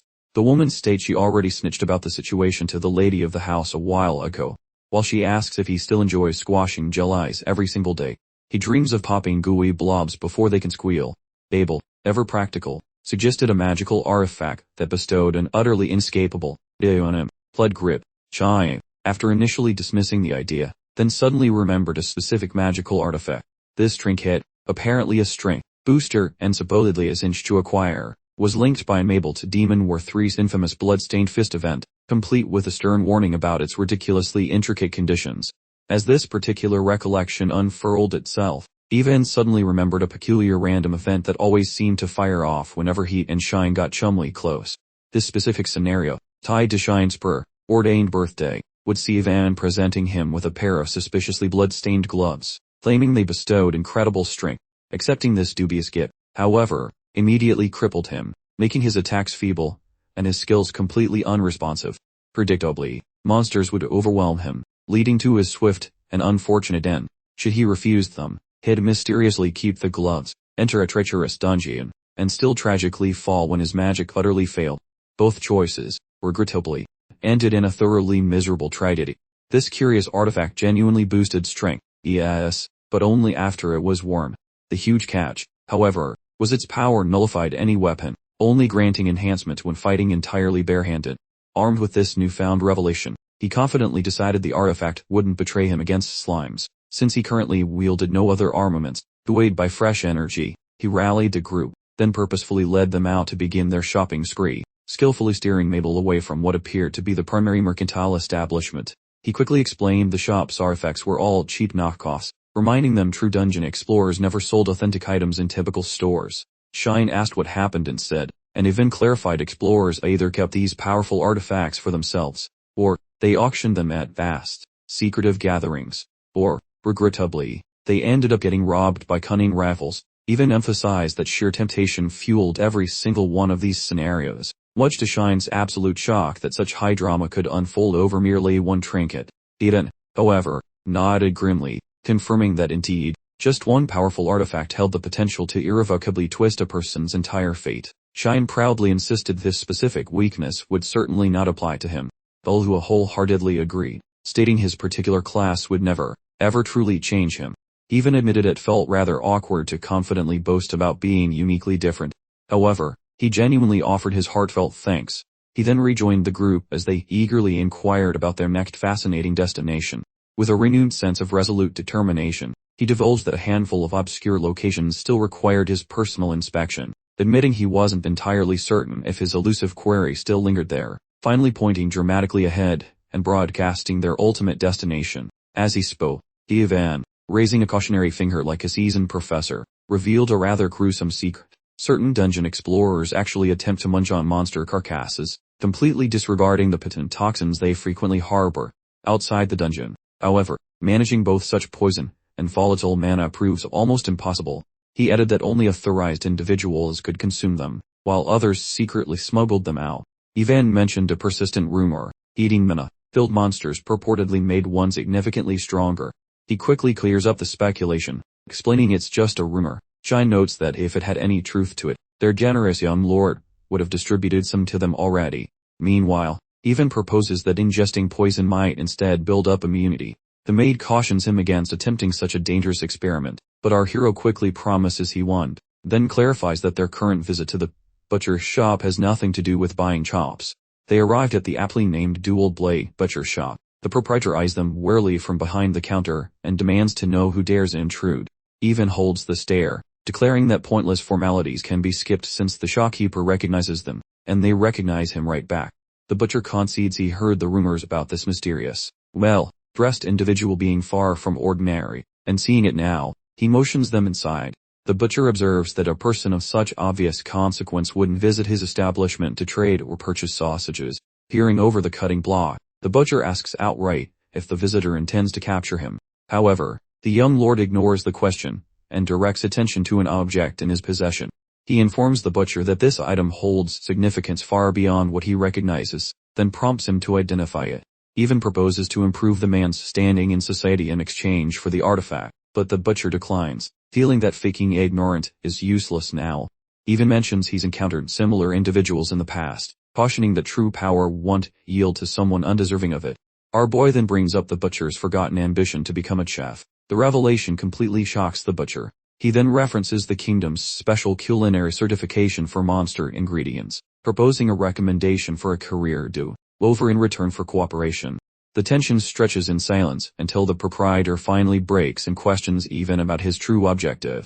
Later, at the estate, Chine and Balua simultaneously rest their hands on a longsword and a glowing crimson jewel arranged upon the table. Even reflects on their previous successful stops at places called Crimson Stir-Fry and Orc Bar, where they had gathered these items. The objects remaining in their possession are considered part of their profitable acquisition, though neither the blade nor the jewel had recognized a true owner before this moment. Shine grasps the weapon and feels the powerful magical energy emanating from it. Meanwhile, Balua places her hand on the jewel and registers a significant warmth. Their master watches without speaking, knowing exactly why these artifacts hadn't bonded with previous owners. Shine raises the sword and ponders whether it was merely overlooked by others as a true artifact. Even agrees with the assessment, but challenges them to consider the problem more deeply. Even then reveals that these specific items were selected from Sheetan's hidden collection, because they contained flawed activation codes for possession. Explaining the specific error, he informs them that activating the dual blades requires a twin blood individual to make contact with the crimson plate. Conversely, to control the jade flame sphere, the user must first touch a twin blood individual. Some goofy glitch occurred because the cutters tripped over their own logic regarding who gets what. The lad recalls trusting those useless tutorial books only to flop harder than a wet noodle. Hunting clues and finishing chores was pointless since the treasure literally giggled at anyone wasting decades, so he just grabbed both simultaneously to beat the system. This boss insists these represent the absolute top tier pointy sticks within Chikin, whereas his mate shows respect while the kid stays skeptical, leading the boss to suggest a quick swap and a second attempt, promising they would finally get the goodies. Then the trade sparked a massive magical boom. Bright rays soaking the kid's blade while spacey fire swallows. Maids are vent. Eventually, the duo clutches their correct shiny toys, which makes the hero ponder why a digital hiccup managed to survive in this actual reality. Likening it to grandma's secret cooking that tastes better than it looks, he decides these tools are way cooler than basic magical conjuring. Honestly, he has no clue how to process this weird universe anymore. The guy visualizes his gamer chair and monitors, thinking about how this realm was once just a bunch of pixels he adored. He wonders if he is a legit human or just some fancy hallucination breathing in this atmosphere. The lady grips the radiant crimson ball to describe its messy lock while the boy checks the dual slicers in his palms. The protagonist muses that his previous assumption of a blunder might actually be a clever feature of the world. As the fighter asks if he is losing his marbles, he replies that seeing their grinning faces is enough for him, expressing his gratitude and making their jaws drop. The boy demands to know why he is grateful, but the lady says they are the ones who should be bowing for the loot. This makes the kid mutter a thanks, Then the lady follows suit while calling him her boss. Keeping his cool, he announces the main event, and slaps some fancy handware onto the wooden surface. The master mentions he dropped a mountain of cash at the Orc Tavern for these bad boys, though he darkly remembers that these mittens were the reason both he and the hero ended up in coffins. Recalling that tragedy, he squeezes the leather and realizes how much he has leveled up thanks to Mirasol's jewelry saving his hide. While sliding the gear over his fingers, the fabric changes hue as a violet aura explodes nearby. Pure juice pumps through his veins, while glowing balls manifest in his hands. Stats jump 0.5. Act 0.7. As he smashes the glass sphere, making a bright flash explode. Following that, the little lord destroys the jelly, feeling certain he can add blob beating to his daily schedule. Suddenly, that shiny throat jewelry glitters, causing him to look at the trinket belonging to Mirasol, a piece of metal showcasing newly acquired experience. While he punches more blobs, our protagonist notices squashing jelly takes much longer, realizing that since his jewelry got a buff, the blobs basically hit the gym too. Fully aware of the situation, he understands he requires a new talent instead of a toy. He admits there is no other way, and shouts for Mabel. Upon entering, the maid wonders if her boss specifically yelled for her. The boy orders the girl to grab some drink laced with lethal venom.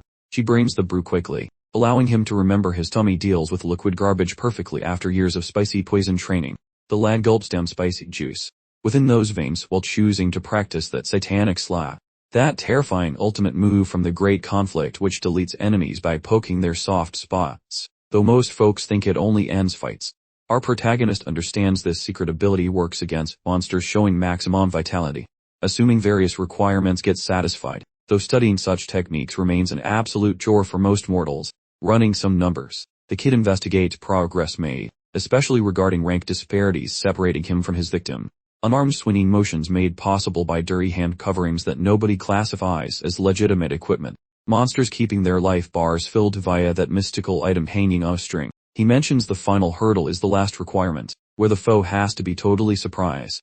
Our young master aims for victory by striking that goo exactly when it spawns. Plus, the final rule requires feeling incredibly sick, a condition easily met, since he drinks literal poison for breakfast. However, performing this maneuver feels tricky, compared to gaming worlds where people merely click buttons. Inside this world, the boy aligns physical movement, spell casting, plus physical contact through primal gut reactions. He keeps telling his mind he must succeed no matter the cost. Several sunrises eventually pass. His maid requests help from the veteran brewer regarding sore limbs, so the elderly chap starts mixing ingredients. This outcome pleases the girl since her colleague possesses all necessary materials nearby. Acting inquisitive, the geezer speculates about why our tiny leader requires that specific balm. She frets, explaining that he's been living on pure willpower and 0 calories, basically turning into a zombie while training for an unknown goal. Bernard notes it sounds like a non-stop screaming match in there, wondering how long before he hits mute permanently. The hallway outside his door sounded like an angry woodpecker convention, with people hammering and shouting his name. They implored him to show some sign of life and confirm he hadn't spontaneously combusted yet. Inside, Evan's body gave up, sending him crashing to the floor in a desperate struggle for air. A few days prior, Mabel offered him a mystery potion and a pill, casually inquiring about his newfound fascination with kicking things. Evan nodded, confirming her intuitive guess. He launched into a complex explanation about Devil's Attack, a move where you abruptly cancel a basic strike to guarantee a final, powerful hit, like how Shine uses his daggers to perform a cancel maneuver. The hardest part, he stated, was choosing the perfect opening strike from the numerous options available. For now, he decided kicking was the superior choice, as his hands were necessary for slime extermination and couldn't be tied up. He noted that achieving perfect timing during the slime's appearance only piled more difficulty onto the maneuver. Even lamented that physically performing this move felt infinitely harder than executing it with a simple clack on a keyboard. Mabel, completely lost in his technical jargon, just wished him a polite good luck.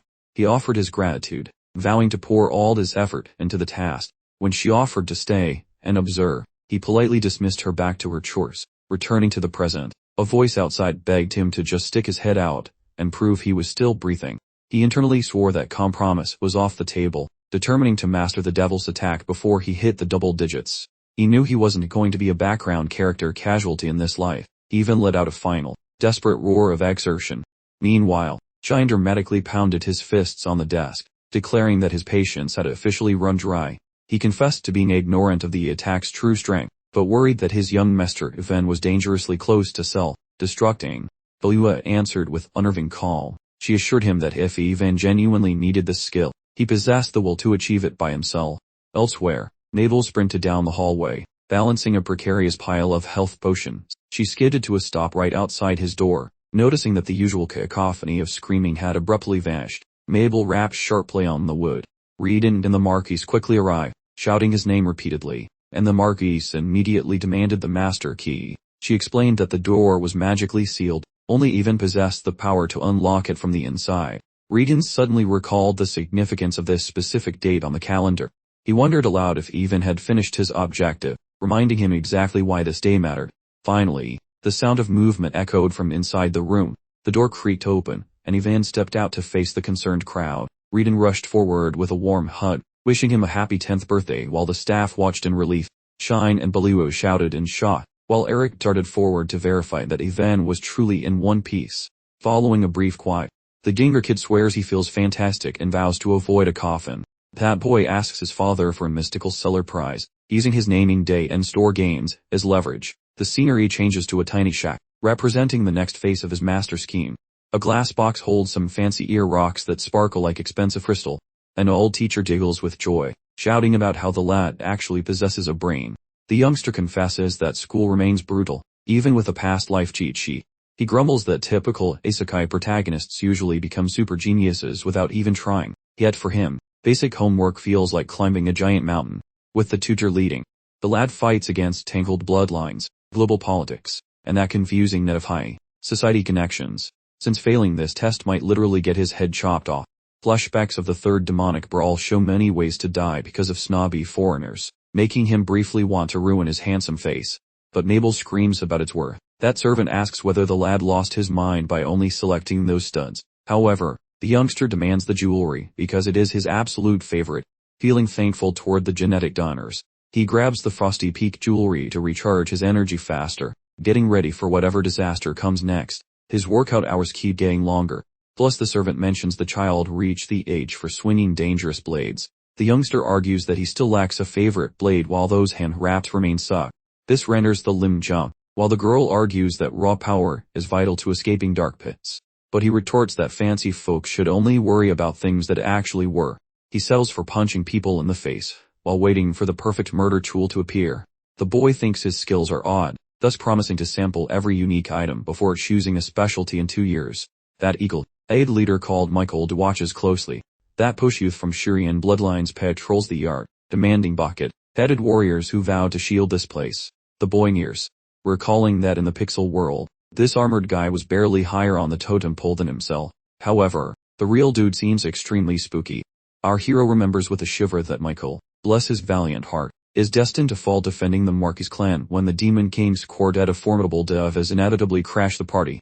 A looming catastrophe compelling both sides into unforeseen action. As the rigorous training session kicks off, our protagonist shows up ready to rumble, only to raise an eyebrow when the captain casually declares he's also there to get his combat fixed. Much to the hero's astonishment, Ivan's face contorts into a classic confused puppy look, utterly clueless about the meaning.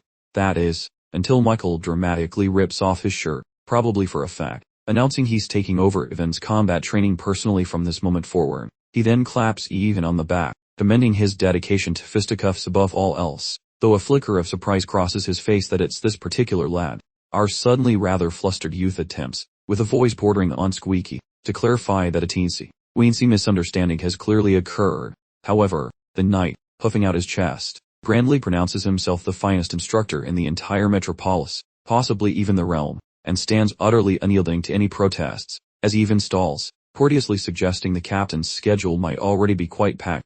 Michael simply scoffs at the suggestion, proclaiming his dedicated pupil's welfare now trumps all other concerns. He then cheerfully proposes they begin with the fundamentals, all while steadily advancing, leaving our poor protagonist desperately attempting a tactical withdrawal. A month later, Ivan finds himself gratefully collapsing beneath a tree's comforting shade, catching a breather just as Shine casually strolls over to join him. Baloo, ever the attentive one, offers a fresh towel to wick away his glistening brow, a gesture Ivan accepts with unadulterated relief. Shine whispers a query, questioning if an equivalent provision is meant for himself. Nonetheless, every single gaze stayed fixed solely upon Ivan. Meanwhile, Michael announces his upcoming absence, needing to clear out pesky dungeons starting tomorrow in anticipation of the inevitable, magical backwash. He then commanded solitary practice for the duration of his absence. Our hero distinctively recollects the knight's previous aversion to venturing into dank dungeons. But however, beams, stating Evan's rapid development had genuinely sparked his own renewed desire for self-improvement. He confesses, somewhat wistfully, that even in his twilight years, a desire for betterment still burns brightly. The lad, ever the pragmatist, agrees this is excellent, noting increased power aids both education and safeguarding the Marquis clan. During their chat, the captain eloquently details the finer points of sidestepping nasty snares, navigating tricky routes, and engaging in spirited fisticuffs with grotesque beasts. Even then, with a furrowed brow, worries if that isn't just another flavor of hard work, but with a patient sigh, explains that ascending levels within a perilous dungeon operates on a fundamentally distinct principle. However, the earnest youth, placing a hand dramatically over his heart, declares his unwavering conviction that the glittering prizes from dungeons are simply another guise for hard-earned compensation. He draws a direct parallel to dedicated strength training, where daring to risk one's very existence within monster-infested labyrinths ultimately awards those coveted level-ups as the glorious payout. Even also fervently proclaims that chronological progression is utterly irrelevant, for the Almighty, in his infinite wisdom, doles out judgment and blessings with perfect impartiality. In his mind, there's absolutely no distinction whatsoever between the sweat equity invested in training, and that expended within a dungeon, as the outcomes invariably correspond precisely to the initial input. He therefore sagely concludes that truly stellar dungeon delves inevitably yield truly spectacular outcomes, then innocently inquires if the captain concurs with his profound revelation. With a satisfied nod, finds the response perfectly adequate. He then sheepishly confesses to feeling utterly daft for his past dungeon, shunning ways, now grasping that true rewards arrive in a different, utterly dependable package, guaranteed, because they were directly from the big boss upstairs. Prior to his departure, the knight vows to lavish even with some grand recompense, but the clever lad merely, and quite pointedly, requests a slightly less torturous training regimen upon his mentor's triumphant return. But exhibiting unwavering resolve, solemnly promises to unleash all his pedagogical techniques upon even following the dungeon excursion. Internally the lad realizes his master plan flipped upside down like a clumsy turtle. This steel-clad leader directs the gang toward Ratington's zealously plus doubling practice rigor, while his pal confirms everyone must stop merely loitering about. Jime remarks regarding how he plans to escalate the chief's drilling routines significantly. The protagonist becomes overwhelmed by gooey creature training, boring speeches, plus intense physical sparring routines. Following various sunsets, even encounters the business mogul once that armored combatant previously vanished towards the monster lair. During their talk, the hairless gentleman salutes Ivan while declaring he delivered the tiny humans mentioned during their prior conversation. That little tyke responds to the label Paul, and the small girl merely requests to be addressed as Mary. This lead actor internally muses whether these children altered their aliases prior to debuting within the software. The boy directs the maid towards washing those kids before leading them towards some fresh bedrooms. That woman complies, although the boy quickly asserts that the scenario differs from her perverted assumptions. He explains the duo are actual deities, thanking the merchant boss for this profitable long-term gamble. That businessman subsequently delivers prying dossiers about those specific folks Ivan previously designated. The lad sought intelligence regarding those primary figures featured within that infernal struggle saga. Understanding it will be trickier than finding that old guy Bernard. The boy recognizes most actors are currently dormant, plus even the title, or background regarding the third hero stays hidden. Determined, he chooses to keep working anyway, since the sidekick queries whether such data satisfies the boy. The youngster affirms his contentment, noting his plan to succor remaining individuals should they eventually materialize. Reviewing that register of targets, while swearing to bolster movements fighting against nasty creeps polluting this planet. Shine verbalizes his curiosity regarding whether the boy intends to occupy the combat vanguard personally. However, the boy rotates his noggin. This kid identifies as an insignificant bystander offering help using merchandise plus straying away from the action instead of charging forward. Promptly stop. Manhwa unexpectedly hollers about school starting, which makes Ivan howl because his brain totally deleted the calendar. Afterward, the ancient potion master shouts out. That youngster serenely devours frozen snacks until the elder eventually probes whether any chaos struck their shop once July comments. Quite puzzled, the kid begs the man for more details. Bernard explains that those wool outfits are basically poor bolsons for summer, noting he pities the workers sweating buckets while trapped in thick fabric. He claims weather logic is vital, then brags about being the finest sage. even counters that the shop cannot run on his efforts alone, demanding help. Hannah enters with some refreshing shaved ice, making the boy wonder if she is currently roasting inside. Though she claims comfort, he notes the sun and offers an apology, vowing to order some breezy outfits when he gets home. She expresses gratitude, while he suggests she bug him, or Mabel whenever, moved by such charity. The geezer thanks the kid for treating staff right. The young master asks if those words are actually sincere. The alchemist sighs that while his head works, his ancient frame is failing. He claims the gap vanishes if the boy studies under him, since anyone learns. The mentor orders a daily hour of study, and tells him to work hard. Under evening shadows, a mysterious silhouette creeps toward a massive, ornate building, inside which a sister finds the priest, and mentions that new shop. The holy man scowls then whacks his chair, blaming them for the lack of coin. Fuming with anger, he shouts that their cheap medicine insults the heavens, promising that he will certainly make those meddling pharmacists pay for it. After the lecture concludes, Hannah sticks her head inside to see if the lesson finally ended, only to find him lying flat on the hard floor.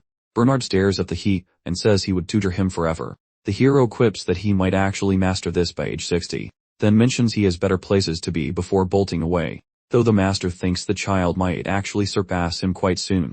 The expert realizes his student is leveling up while also getting smarter. Bernard wonders if the boy is still too green for brewing.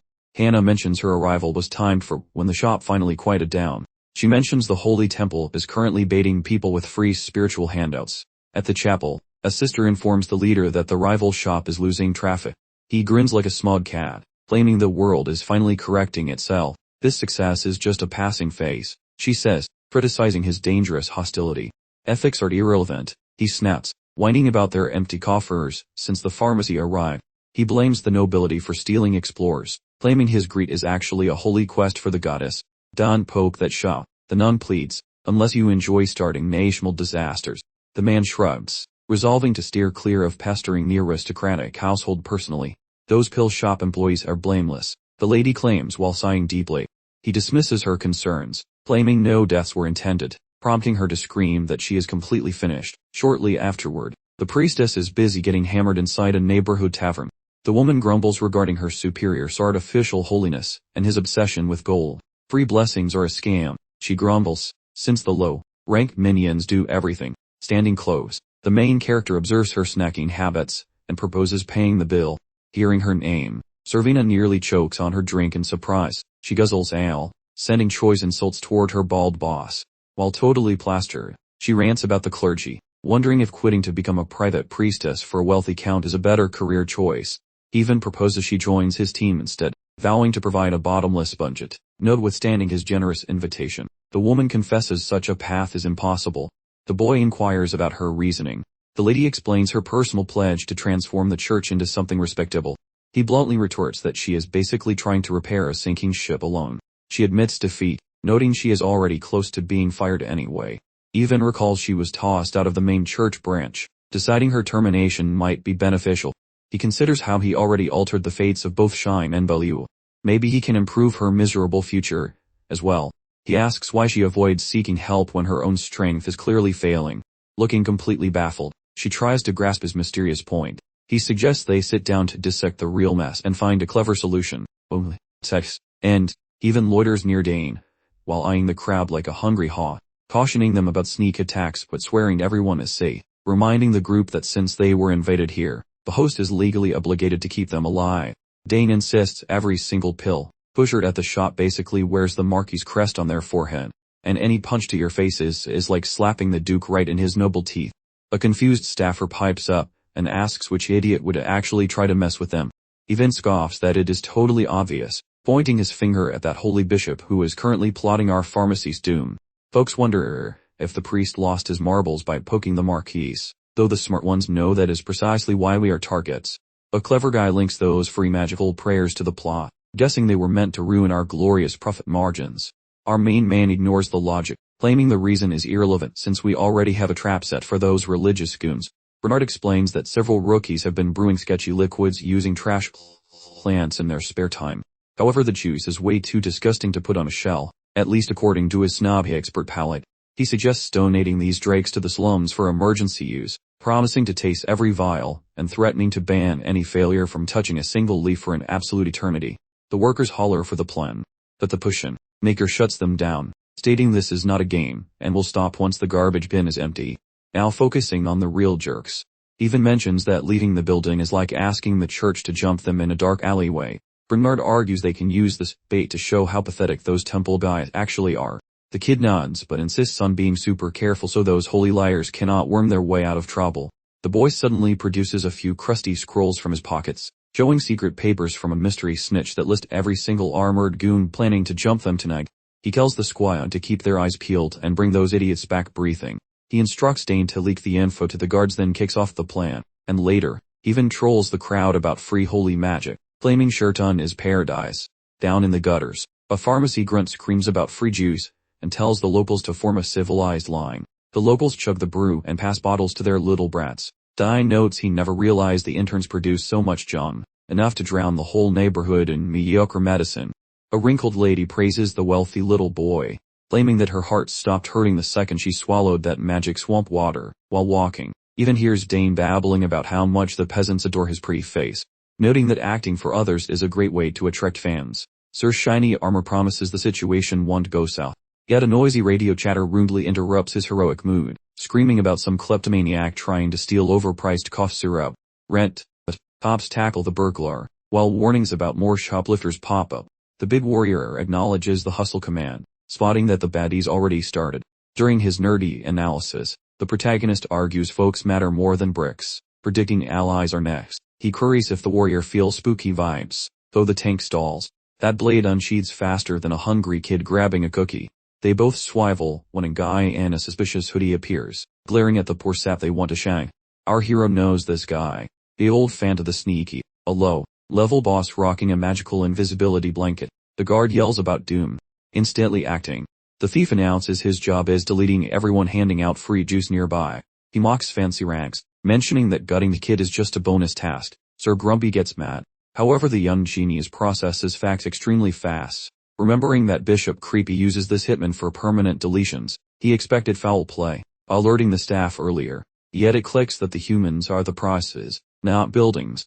Facing the edgy assassin, the brawl kicks off. While the boy admits he doubted the creep would actually show up today, the burglar flinches since his secret identity just got leaked. During the surprise attack, the boy checks if the warrior can solo this boss. Facing a hidden foe, the guard grumbles it sucks, yet vows to keep the kid breathing until the cavalry lands. Our protagonist refuses to let his babysitter perish, telling the tank to shut his peepers.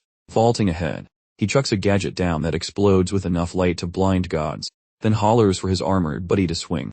The titan lunges, his sharp steel leaving a nasty mark on the villain, and the thief drops. The warrior wants an interrogation, but the kid shrugs, knowing the guide is a total dead end. Instantly, a massive hairless thug lunges forward, while wielding a sharp blade. Dane bellows out some advice. Nonetheless, our hero sidesteps, seizes the fallow slim, and delivers a swift gut shot. That armored guy attempts to complain, though Ivan ignores him, assuming the surprise fight concluded. Our boy focuses on the spicy vengeance his noble clan plans for those foolishly betraying them. Inside the luxurious estate, the main servant explains how the trapped assailant won ta, merely insisting Ivan looked like a wealthy loot bag. Proving Bishop Saturn's guilt seems impossible, as his trail vanished, while those shiny warriors take total blame themselves, citing bitterness concerning lowered church offerings. They claim they lacked knowledge the Sheridan's successor might visit them. The Grand Patriarch observes that people clearly fail to grasp his kin's true strength. Their servant mentions the Pritchard is definitely crazy, proposing an official moment to the guild might prevent future violent surprises. Dad says no way, claiming if those fighters actually gave a hoot about their status, those cowards wouldn't ever attempt such a gutsy stunt. The man determines the moment has arrived to unleash absolute might within the Sheridan house. Subsequently, the valet mentions how the boy says he found a special tool to smack the group, given a quartet of sunrises. Ivan informs the Patriarch, clarifying how shortly the pair shall possess cure for totally wrecking said cleric's lie. That lord wonders whether this involves his secret spy hiding among those holy warriors. That smart kid agrees, saying how if the pair simply sits tight for now, that female spy provides ironclad proof intended to ruin the. Our protagonist notes the corrupt cleric swiped benevolent loot intended for church leaders, further stating Saturn instructed soldiers to raid that apothecary. The scheme is prepared. Visit the squadron while carrying a proposal. Shove every crime onto that preacher, letting the Marquis's household manage him. Conversely, they will mask the disgrace to safeguard the guild's name. The father sees a great opportunity to fake friendships, and gather more allies. Whereas the son notes the warriors will surely be forced to say yes. Thinking deeply, the parent stops, inquiring if it is possible their secret source is just fibbing. Even clarifies the girl is talented, occupies a humble rank, and he actually encountered her himself, thus she remains reliable. That dad concurs, opting to hang around until the official news arrives.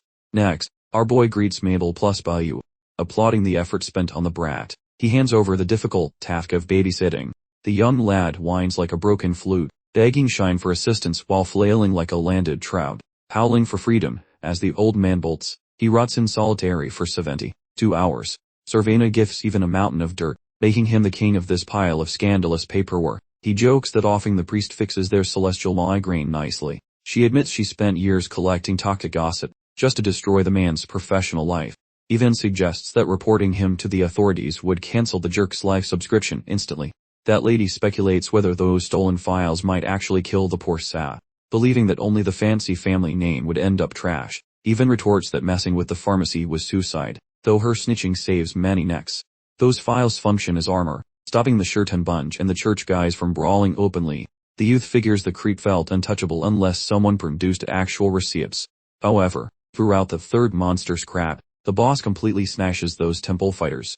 Deciding the jerk picked a terrible lie, the youth commands the lady to quit moping immediately.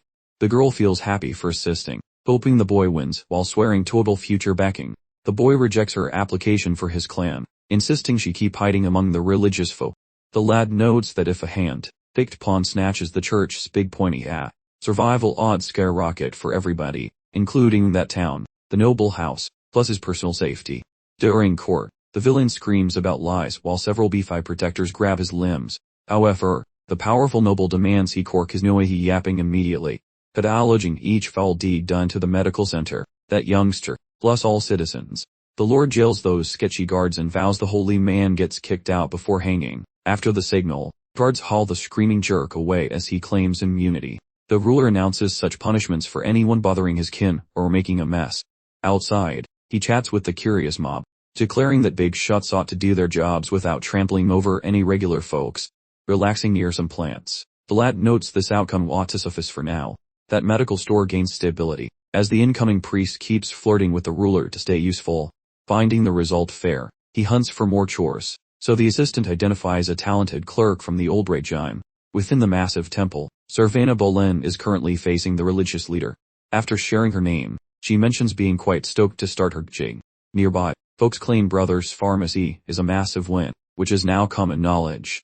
Although whispers suggest that Ivan was the sneaky genius behind the whole plan. Ivan grumbles about this mess, since he realizes that filling his brother's shoes is impossible. He wondered how his frantic struggle to survive as a background extra led here. Once summoned, Mabel insists that the boy remains a truly remarkable dude. She adds that if he skips the family throne, she will also bail. Being a genius does not mean the boy must accept a stuffing Marquis title.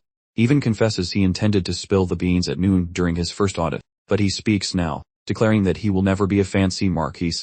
Instead, he vows to follow the sweaty row of a knight captain. Even quizzes Mabel on noble chores, so she lists city rule and dungeon guarding. He verifies her statement is spot on. She predicts his big goal, and the boy simply nuts. He ponders the dungeon squad, who clear out monster pits in independent teams.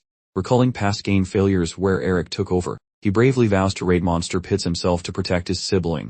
Recalling the merchant's vow of 3 Ds, he tallies Shine and Bayou, realizing he has 7 allies now. Even resolves to chat with his old man soon about joining the warriors. When questioned, Mabel mentions what rascals Shine and Balua are. She says that Shine is busy swinging his blade. Meanwhile, Balua has wandered off on a solo mission, walking along. Mabel hints he should handle Balua before she gets any funny ideas. He answers dryly, and though Mabel begs to join his troop, he refuses, since she already runs Brothers Pharmacy. During their walk, he sees people scurrying down the hall and asks what the rush is. A servant notes the junior mistress just delivered a tiny female infant. Our boy slowly digests the update regarding his brand new female sibling. Indoors, everyone focuses on Miriam D. Shitun, and the daughter, which silences the succession gossip. Our guy loves this, as it delays his own scary speech about dungeon hunting. While things are peaceful, Middle likens his emotions to her hidden desire to serve only him. Ivan sits there, looking like he swallowed a lemon during the party. The lad confesses things seem funky, primarily since that third demonic conflict lacked a Sheridan girl. Because this lineage basically drove the entire plot, her total omission feels sketchy. He calculates that a young lass should have appeared once, meaning she originally never existed. Perhaps she wed and vanished, though that theory is essentially a dumpster fire, seeing as the quest starts in 9 winters. Weighing various options, he wonders if his meddling finally broke the space-time continuum. Or maybe she was destined for birth, but failed to cross the finish line. A gloomy realization strikes that in the first draft, she likely bit the dust. The lady suggests relaxing, claiming her brother remains her favorite despite that cute infant. The boy moans, grumbling that his fears involve different matters. That tiny princess actually beams. Plus Ivan pledges the newborn was actually flirting with him. While Eric insists she was admiring his muscular frame, Mom hugs her, while Miriam thanks Redding for the backup, though she gracefully returns the applause to the actual mother. Our hero observes Miriam is just the backup spouse, whereas the primary bride already birthed the successor. He recalls that Miriam had never successfully produced an offspring until this moment. Within the simulation, she acted like a wicked shrew who accidentally triggered his demise. Yet in this reality, she seems about as threatening as a wet noodle. It occurs to him that her villainous transformation was caused by future trauma he might block. Should this fellow pivot destiny, perhaps he can dodge the Reaper and stop her from going full Sith Lord. Even recalls Miriam D. Sheridan, the Marquis' second spouse, questioning if she was born way, or if some tragic disaster broke her spirit, and he suspects he knows that exact tragedy. Bernard leans forward, explaining a very dark scenario. He mentions that even in a fortress packed with holy guards, babies are surprisingly fragile. Bernard concludes such a disaster would probably involve a nasty hex or a lethal flu. Our hero mumbles those scary syllables softly alone. Next he abruptly whacks the furniture, yelling that Elizabeth faces a terrible fate. That elderly fellow smoothly answers that he already understands the situation. He implies the noble home is like a vault, so searching elsewhere makes more sense. That fellow mutters about a brainwave, suggesting that provided his genius hunch works, our team will rescue the girl besides protecting every random villager too. His primary plan involves hunting for sticky beast leftovers scattered around this urban sprawl. The man remembers that nasty dungeon spill they barely plugged earlier, making this whole mess smell fishier than a wee old salmon. Moments later, our main lad notices a weird puddle sitting on the pavement, shouting for the crew. He gestures wildly at a murky, questionable blotch, labeling the mess as Orcish bowel movements. That leader claims he predicted this discovery, although the soldier doubts whether this is truly feces or simply leftover renovation gone. The fellow observes the shade is perfect, guessing lazy workers missed it while sprinting to finish their shift. Under heavy questioning, that armored fellow wonders why anyone cares about this mess. This soldier argues that whenever monster scraps were lethal, this town would become a graveyard already, seeing how many swords are created from teeth. The guy says no, clarifying that solid gear is fine, but the real killers are the nasty juices and biological slop. Since those liquids carry nasty germs, he asks whether they know about dungeon flu, which makes a body floppy after sitting in monster holes too long. Folks with zero magical stamina or those diving into the deep scary basement levels usually snag this bug. The man probes them more, wondering whether those people might trust his claim regarding how this plague could actually escape those pits and strike the streets. He clarifies that piling up enough cave garbage in a single spot basically turns your living room into a monster lair, particularly in towns recently soaked by monster floods, even if the magic air is slightly thinner there. However, that urban plague persists, even when it dies out fast, noting that unless a child remains super fragile, this bug stays mostly harmless. The fellow repeats those specific syllables, a tiny infant, appearing totally stunned. The dude explains the illness is not a killer on its own, plus doctors have zero cures. The fellow mentions the true peril happens whenever a sick person catches some second cold, turning them into a goner. Because that magical leak occurred recently, this veteran warns regarding an enormous wave of sniffles which will surely strike the population. Their current mission is to hunt down the germs before everyone starts sneezing uncontrollably, clinging to just tiny, pathetic hints. Our main man barks orders, telling them to alert the nobles so babies stay indoors while he sprints away. Right then, that woman surveying it charges inside, shouting toward the hero, while gasping. The leader questions her identity, so our guy clarifies this woman is a sacred priestess within that elite club our hero truly likes. She pants that disaster has struck, since the count of hacking humans has exploded, leaving the holy healers totally overwhelmed. The knight grumbles that provided this bug is catchy, the entire population is toasted, so our hero insists on viewing those patients, and she nods, guiding the group fast into a chamber filled with folks groaning on their mattresses. The doctor checks those pale bodies, declaring that the nasty virus has decided to evolve a bit. Nevertheless, he could craft some juice for the pox shortly, so he instructs the lad to collect all the drug makers from the sibling shop. The youngster shouts that they should crush the plague during its start, mentioning to the bunch of laborers that their aid is required. Acting as one, the potion peddlers claim it is a catastrophe that even a heavenly miracle would fail to stop. Bernard quietly mentions that a solution is already tucked in his brain. He confesses its traits mutated slightly, however he finished examining those bits already. Even gathers the troops, saying that just like Gramps mentioned, they must only concentrate on brewing the antidote, and the mixers roar with joy. The family apothecary and the holy cathedral toss themselves into the labor, using the High Lord's assistance. The ailing get tucked away while dirty spots receive a very fast scrubbing. Once the chaos fades, the boy appreciates Bernard, while Bernard clarifies that wreckage was limited only by lucky teamwork between bosses, the liquid makers, and the church, though he warns that some deaths happen regardless of speed. He suggests that everyone should consider the massive number of folks rescued by their activities. The youth responds by giving a firm affirmation. Then a booming shout rings from the hallway, and Mabel barrels in, frantic, yelling that Lady Liz is looking much worse. The lad sprints behind the girl, finding Liz's parents squeezing the infant, as the little kid huffs for air in her embrace. Evan's mind zooms while he questions the cause, doubting if the tonic actually flawed. A scary thought hits him. Maybe the concoction failed entirely, and as things start, Evan cradles the little tot in his arms while her mom asks what to do. Sure, the poor girl is toast. The main guy hates quitting, and pivots toward Bernard, inquiring if any alternatives exist. The fossil responds, a specific liquid can buff a person's muscle forever, but they are missing the raw bits. This syrup is so scarce that even a guy who survived 4 massive devil brawls hardly recognizes it. The kid notices Liz is level 1. He recollects that points go to whoever delivers the finishing bond. Determining this plan is awesome. He calls it jelly, intending to soften it until its health is gone. The protagonist employs her covered fist to end its life. While clutching the blob, he begs Liz to act, claiming she just needs to do the final poke. He pinches the goop in his palm, then guides the tiny hand of Liz to punch it. The helper and the group shout loudly. He nags her to squeeze harder while clutching that ugly critter like a teddy bear. The whole crowd cheers the lady forward. Finally, the gooey mass hits the planks, allowing the exhausted lady to snuggle her newborn really close. The lad mumbles about being glad, and she softly agrees with his words. His parents look stunned and happy that Liz made it, while the boss screams for holy doctors. A person shouts that the kid rescued her life, then tackles the hero for hugs. Bernard pats the youngster's head, saying he performed a swell job and deserves prizes. That man admits the trick was weird yet functional, noting only our hero managed such insanity. Mabel sprints inside, squeezing him tight while making a loud, dramatic scene. That terrible name Velfin haunts his thoughts. A nasty germ that wrecked a whole nation suddenly enters his busy brain. Recalling the digital pixels, he muses on how the noble fix things, and the body count. He contemplates how things would suck if the family potion shop hadn't stepped up to help. The mentor says to stop being moody. He stirs drinks peacefully and tells the lad to use his smarts to save people from doom. He mentions that if trying fails, just toss the towel, since a universe without any heroes is basically garbage and not worth the effort.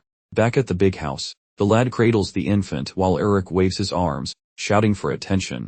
Even jokes how the tiny human prefers his company, so Eric chooses to squeeze every person until they pop, though our protagonist kicks his sibling away while keeping the infant safe. Dad observes the chaos, falls the kid over, and notes that rescuing her preserved the town and the kingdom. He wonders if his sibling motivated this brave choice, even stares into the old man's gaze, then announces he plans to lead the scary pit warriors. While practicing, that tall sibling Eric worked until he melted, mimicking the effort of his gifted relative.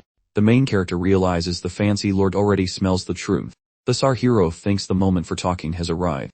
The boy informs his pops that a dream of leading the monster fighting squad exists. The nobleman looks bored, figuring this whole thing involves his other son. Our lord says okay, promising to provide the boy plus his soldiers some serious backing. However, there's a catch, meaning the kid has to grow up before getting the job. That youngster grumpily accepts. The old man suggests he start building his secret lair and training future lackeys before the chaos begins. The boy salutes his superior. Pops threatens to cancel everything unless preparations finish by adulthood, so Ivan agrees, knowing he has 7 years to plan. Grinning like a thief, the kid claims a title was previously selected. The pill pushers are throwing a wild party now that their grueling shift finally ended, swapping the scent of dusty plants for cheap booze while they stumble toward the pub. A few poor souls remain stuck inside, because they alone know the secret recipe. The kid warns the old man that folks will likely stop washing their hands once the sickness vanishes, claiming they need to be lightning fast when the next disaster strikes. The senior citizen argues that staying busy solves everything, noting their little shop became famous thanks to all the sneezing, ensuring the monarch realizes that science beats praying to invisible entities every single time. The main character mulls this over, while his mentor guesses the monarch calls shortly. It dawns on him that the royal plan involves putting a shop on every single street corner. The veteran pharmacist suggests that setting up shop in the main city is the obvious path, but the crown might try to steal the headquarters, a move the nobleman would definitely block. Shortly thereafter, the lord informs his boy that his majesty wants a chat, so pack your bags. The kid whines about fancy manners and begs to stay home instead. Yet the parent persists, even if his personal schedule had that trip slated for much later. The kid treats this as a massive loot run to grab ancient secrets and shiny baubles from every single previous conflict. Rolling in a wagon, the boy perches between those two subordinates along with his noble father. Following a 14-day journey, they pull up to a massive mansion. Our hero remembers the Burn clan is doomed to bankruptcy before the third conflict starts, deciding to ignore them. Some random guy wonders if such trash talk might poison the nobleman's opinion. The big boss says no worries, as every parent ought to back his offspring, plus even foolish errors won't bankrupt the whole clan. Suddenly, this breathless messenger barged inside to shout how royal guards are outside carrying a very loud demand, which shocks both of them. Inside those regal halls, born snobs get hauled in instantly. As the kid and his father salute the monarch, the boss ignores the stiff bowing, mentioning that rigid etiquette is pointless between such pals. He quips that he likes how that old man stays consistent. That lord jokes that his majesty is also very stubborn, while the ruler wonders if this lad is that famous Sheikh Jim. Our hero pops up, announcing his full title while claiming it feels hugely glorious encountering our nation's honorable king. The monarch sees the boy as a chip off the old block, labeling it the finest praise, which the dad accepts with a smug grin. This host grumbles to start business, intending to pay lad's success with siblings apothecary, mentioning kid performed well and should open shops in city, which triggers long speeches from father, plus granting more locations. This ruler vows to protect them from that weird cult and any haters, though this fight becomes about who sells magical weeds, since Arcane wants to stop rivals and keep guard, while Marquis argues his plague success proves his city needs sheeting shops, leaving both men completely stuck in a stalemate, and our tiny champion realizes he should back his old man. That monarch then looks over, confessing he felt overly impatient for an introduction. Surprisingly, this monarch mentions to that kid that a park exists nearby where the boy might relax, which results in both child and father looking quite stunned. The lad offers much appreciation yet attempts complaining anyway, until our monarch inquires if anybody exists nearby and directs that younger Sheridan relative be guided toward lawn.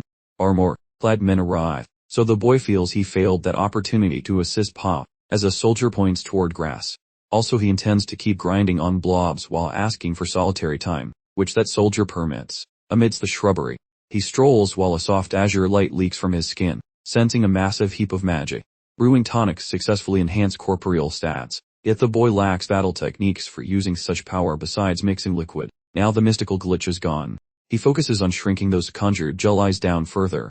Inside that brain, big gel eyes become pebbles, letting him spawn and kill 5 at once, which would double those gains, since squishing blobs is our country's ultimate strength. Suddenly some noise inquires exactly what that boy might be performing. That child jumps before yelling for a name. He spots a rose mopped lass loitering right there, mutely clutching a wriggling crawler in her palm, earing the target. Tax, and the maiden inquires about him stroking the creature, but the lad screams a refusal. That girl circles the fellow while investigating him closely. Bending close, the princess observes that his face looks just as lovely as a manga. He claims that is a brand new insult, yet she argues for insect beauty, making him label her a total freak. Pondering for a moment, he remembers those rosy maned figures from the demonic crusade and awkwardly inquires whether that child represents Serena. The girl agrees, calling herself the royal Serenal. So Clyde, that monarch's infant girl, triggering a massive headache objective within the 4th demonic crusade. The boy recalls that monarch suggesting a stroll through those palace weeds, while that girl identifies as 10 before demanding his age. This youth announces the specific personal identity of Ivan Chetan, age 11, being the bottom tier member of his household. Finding the lad senior, the princess utters his title with an unsettling gaze, questioning his reasons for squashing those small pals. Within those paddle, the princess observes the boy, shouting how those prisoners crave rescue, while wondering about his cruelty. Once the youth questions her logic regarding their supposed rescue, she says the screaming has finally stopped, so they must all be totally deceased now. The lad reflects on how devils snatched the girl during that fourth demonic crusade, brainwashing her, which makes him question her true talents. Having spent every moment inside those secure castle walls, the girl likely remained clueless about her knack for animal training. Fabricating a story is pointless, as she already spotted him conjuring those things into existence. Even clarifies that staying alive requires gain power via mass murder, claiming that once he becomes mighty, he will persevere. Then he conjures a gooey beast and murders the thing instantly. The little lady bluntly says his death is forbidden. Following his query, the girl begs for a single survivor, and he checks which specific blob she wants. The youth senses Mirasol's jewelry starting to radiate light within his palm. The girl guarantees zero violence upon release, so the boy proposes visiting that water feature. Then both depart. Beside that water display, our warrior shoves magic inside that accessory for summoning a tiny, radiant lava jelly. While the girl gapes at the spicy new species, the lad presents the blob. Confessing he lacks any real authority, the girl gleefully accepts, calling the tiny blob precious. The boy suggests it is hazardous, though she ignores his worry, questioning its lethality while the goo wiggles across her skin. During their chat, the boy notes teaching would suck if every jelly acted so chill, so his companion says most just murder everything on sight like brainless idiots, which justifies their swift execution. Shocked, he wonders about her source, and she coolly mentions Ruby. Having already titled the gelatinous blob, she mentions hearing its weird brain waves, confirming their magical pact is officially signed and sealed. The boy suggests that bonding through quality time will turn the puddle into a loyal bodyguard. She asks if eating worms qualify for this deal, but he claims monsters are the only members allowed. Acknowledging the point, she snuggles Ruby, and once outdoors he tries explaining her powers, yet she keeps obsessing over bug contracts, making his confused response linger in the breeze. At dinner, the Marquise drops the bombshell that the king wants even hitched to the royal brat. His rejection is instantaneous. While the rest of the family chokes on their soup, Dad confirms he already swiped left on the king, but cautions that the old man is persistent. Yvan thinks it is weird, wondering why the crown is thirsty for him despite better noble options. The noble father clarifies that rank is irrelevant, since the sovereign desires the genius behind Brothers Pharmacy who ended the epidemic. This makes him even more stubborn, fearing the spotlight will prove he is just a boring background character. He begs his father to tell the king he is way too trashy for royalty. His dad suggests being honest about his true feelings. The boy stalls momentarily, recalling the girl and her slime. Under pressure, she clings to the slime and demands total privacy, claiming her fondness for him matches her love for garden invertebrates. The boy admits she looks decent now, and will likely be a total knockout when she finishes growing. Although the other girl remains more attractive, he confesses her vibe is impossible to decipher and staying away seems much less exhausting. Upon being questioned about his stance, he clarifies that another encounter with the girl sounds like a nightmare. The head of the house sighs in relief, admitting he feared Yvan might actually find the girl tolerable, because the king kept yapping about their chemistry, making Yvan feel like a hostage in a royal room. His father mentions a 4-day conference regarding Brothers Pharmacy begins tomorrow, noting the sovereign requested Yvan's presence. The father adds that skipping the trip is fine, offering to take over so Yvan can tour the capital city instead. Suddenly Serena bursts into the room, yelling his name and demanding he join her for playtime. Yvan freezes, turns to face her, then glances at his father, who simply concedes defeat on his previous attempt. Once on the street, Yvan questions why such a valuable princess is wandering around outside the palace walls. Serena casually replies that it is totally fine, since she is accompanied by a pair of extraordinarily powerful guards. He clarifies that his schedule for the date is full, and he cannot join her, but she quickly offers a witty retort, insisting she will join his plans instead. Our protagonist adamantly denies the existence of any worms, then pauses awkwardly before telling the princess to simply use her creative imagination. He turns towards Shine and Blue, instructing them to prepare for departure immediately. Even mentions they need to purchase casual clothing, since they will be traveling anonymously without their uniforms for the following 3 days. Shine questions whether he is part of the plan, even confirms it, and Blue nods in agreement that they will get ready and come back.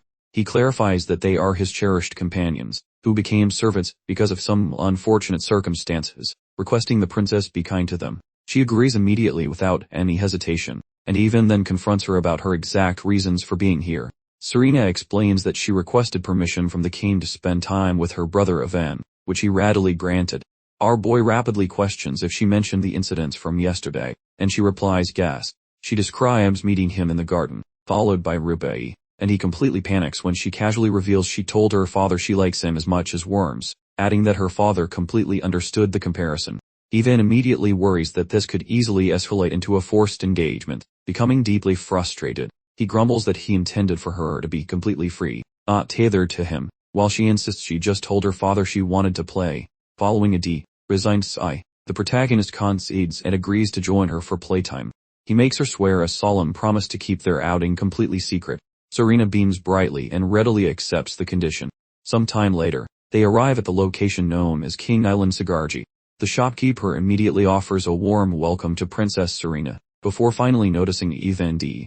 Recognizing Even Sheridan as a noble figure, Even quickly dismisses all decorum and requests the highest quality attire for both Shine and Baliu, specifying they should be crafted from premium, high-end fabrics. He inspects the clothing, and verifies that it possesses expandable properties. The shopkeeper clarifies that the items are made from magical materials designed to automatically adjust to physical growth. Serena tilts her head in confusion, asking why they don't simply purchase new clothing instead of using magical ones, and Ivan explains it allows him to keep outfits attached to important memories. She asks him to clarify if wearing these outfits genuinely creates lasting memories. When he nods his head in agreement, she shyly makes a new suggestion. Intrigued, the lad lifts his eyebrow, as the girl suggests a clothing trade, arguing that shared garments preserve special moments. The boy consents. During the grand reveal, Shine emerges from the velvet drapes flaunting his fresh threads. Our main man trails behind rocking a snowy tuxedo featuring gilded embroidery. Her Highness eventually emerges wearing a ruffled rose gown, spinning to demand a fashion critic, plus the lad says she looks lovely. The boy softly wonders if the girl will actually use that dress right now. After she says yeah, and questions his motive, he dismisses the topic entirely.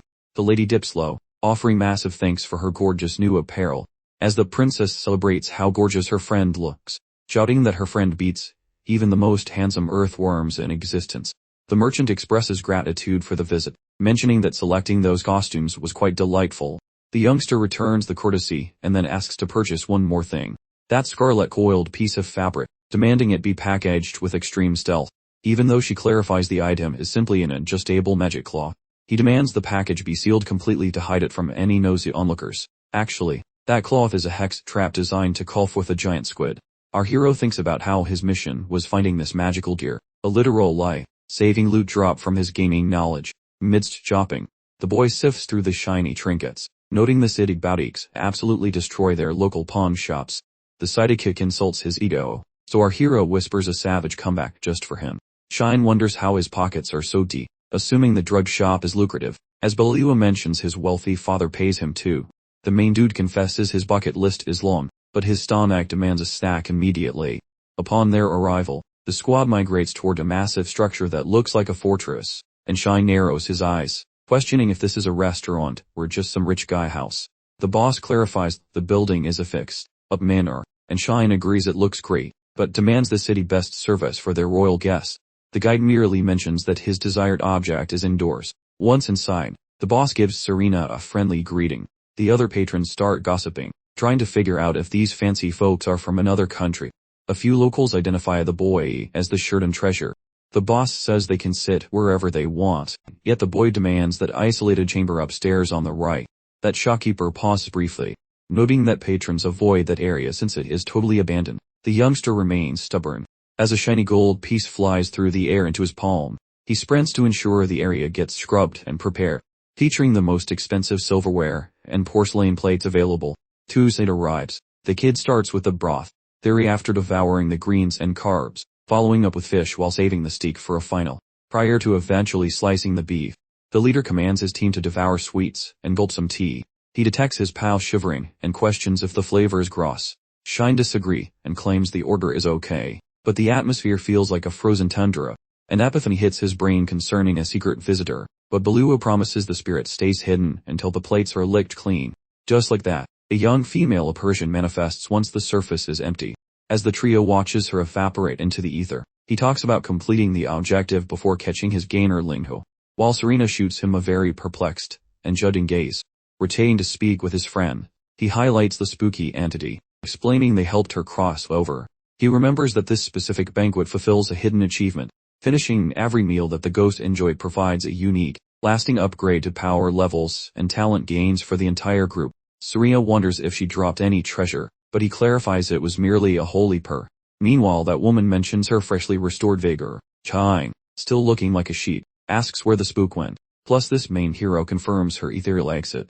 Only then does the boy ask permission to pass out before hitting the floor. Following those events, within that space, Belua sealed the door and announced that she had ensured no unwanted visitors would interrupt them, earning Ivan's praise. Ivan turned his attention to the table, where a dazzling collection of gems, crystals, and jewelry was laid out before them. With Belua and Serena standing close by his side, the young man asked if it was time to calculate the profits from today's successful haul. Starting the tally immediately, Ivan counted exactly 32 treasures, expressing his genuine surprise that he had managed to find relics from Demon War 1. Serena carefully examined the items while Belua worried aloud about leaving them unguarded. The protagonist assured her by explaining that these artifacts had an inherent durability that made them resistant to damage. The princess questioned why such valuable items were being sold casually in a jewelry store. Picking up a glowing ring, he explained that most people simply couldn't recognize their true nature. He clarified that not all artifacts look like magical items, some will only gaining power gradually over time, while others contain potential that remains dormant without the proper care. He added that certain items only fully awaken their abilities once they bond with an owner or are infused with sufficient mana. Serena mentioned that the royal palace employed a specific mage for handling artifacts, to which Ivan remarked that commoners could stare all day at these items without recognizing a thing. He noted that doing so in a jewelry store for a prolonged period would probably just get them thrown out. Belua realized the jeweler must have lost a fortune, and Ivan agreed, noting that the seller didn't recognize the true worth of his inventory. When Serena attempted to ask him a follow-up question, he dismissed it quickly as a professional secret. When she persisted, Serena decided to ask if she could simply have one. Ivan reminded her that constantly asking for things was generally considered poor etiquette, but she countered by offering to get him something valuable from the royal palace in return. He accepted, recognizing the significant value of her offer. He promised to uphold his end of what he called a deal. She immediately clarified that it wasn't a deal, but rather a friendly exchange of gifts. When he told her to choose an artifact, she deferred and asked him to select one for her instead. He picked out a specific necklace, introducing it as the Tigress Glory. He even explained that it was perfect for tamers, significantly improving their success rate, and allowing them to create a protective barrier by infusing it with mana. The princess declared it perfect for her needs, but as soon as she fastened it, the necklace began to pulse with light. The young man noticed this strange reaction and wondered if the item's properties had changed since he last saw it. Serena announced that her knowledge regarding monster taming had suddenly expanded, declaring the necklace perfectly suited for her. Ivan agreed, and she readily accepted his request to hear what he wanted in return. He instructed her to ensure she located and retrieved the desired item from the palace storage, and she smiled as she promised to bring it to him. She jokingly offered to steal her father's ceremonial sword, which he immediately rejected as a terrible idea. Eventually, the girl gets ready for her departure. Serena double-checks if that specific trinket is her only required luggage. Ivan muses that since the relic looks like junk to others, the monarch will probably call it up without fuss. Voting toward Belua, the master proposes finding a fancy little treat meant specifically for the maid. However, she insists on having zero expectations, and highlights the boy's previous remarks concerning a formal bargain with the royal daughter. He clarifies that this is pure cherry, a shiny bribe for being his favorite person. As her eyes meet his gaze, he produces some flashy ear jewelry. These are called volcanic spirit earrings, the boy clarifies, which accelerate energy restoration and boost fiery spells into massive infernos. Belua wonders whether those items match her suspicion, causing the young lord to verify. Noting those items typically arrive alongside the chilly snow mountain sparklers, she refuses the loot, wondering why a lowly subordinate should match the boss's high-tier fashion sense. The boy wonders aloud if the lady intends to decline his offer. The maiden claims to lack sufficient status, but the lad demands she accept his generosity. Being stubborn, he shoves the crimson jewels directly into her unsuspecting hand, encouraging her to complain occasionally rather than acting like a human pressure cooker. Belua cautions regarding how unleashing deep emotions might actually trigger a localized catastrophe. Our main man suggests barking whenever some annoying thing gets on one's nerves, vowing to resolve every single issue. The woman eventually complies, and fastens the ornaments. Offering some gratitude, the girl requests he use that cute nickname, thenceforth. By dawn the next day, Ivan announces a scavenger hunt for some defensive plot armor. then ditches those fancy neighborhoods to find sketchy back alleyboutiques concealed throughout the city. Chatting with his buddy, the lad mentions their hectic schedule while wishing the royal girl would vanish quickly. The hero stops and squinty eyes his companion like he just stole a cookie, because the guy looks completely poker-faced. Seeing his state, the master questions the servant regarding his malfunction, recalling his previous collapse despite looking okay back home. The commander quips about his resemblance to a loser who recently got dumped. The servant grumbles about his leaden limbs, making the master doubt the enchantment actually worked on him, stating his physical state improved at once. Shine mentions he likely got the buff though he remains cold, noting his limbs still feel like heavy anchors. A crazy spark of genius strikes the lad.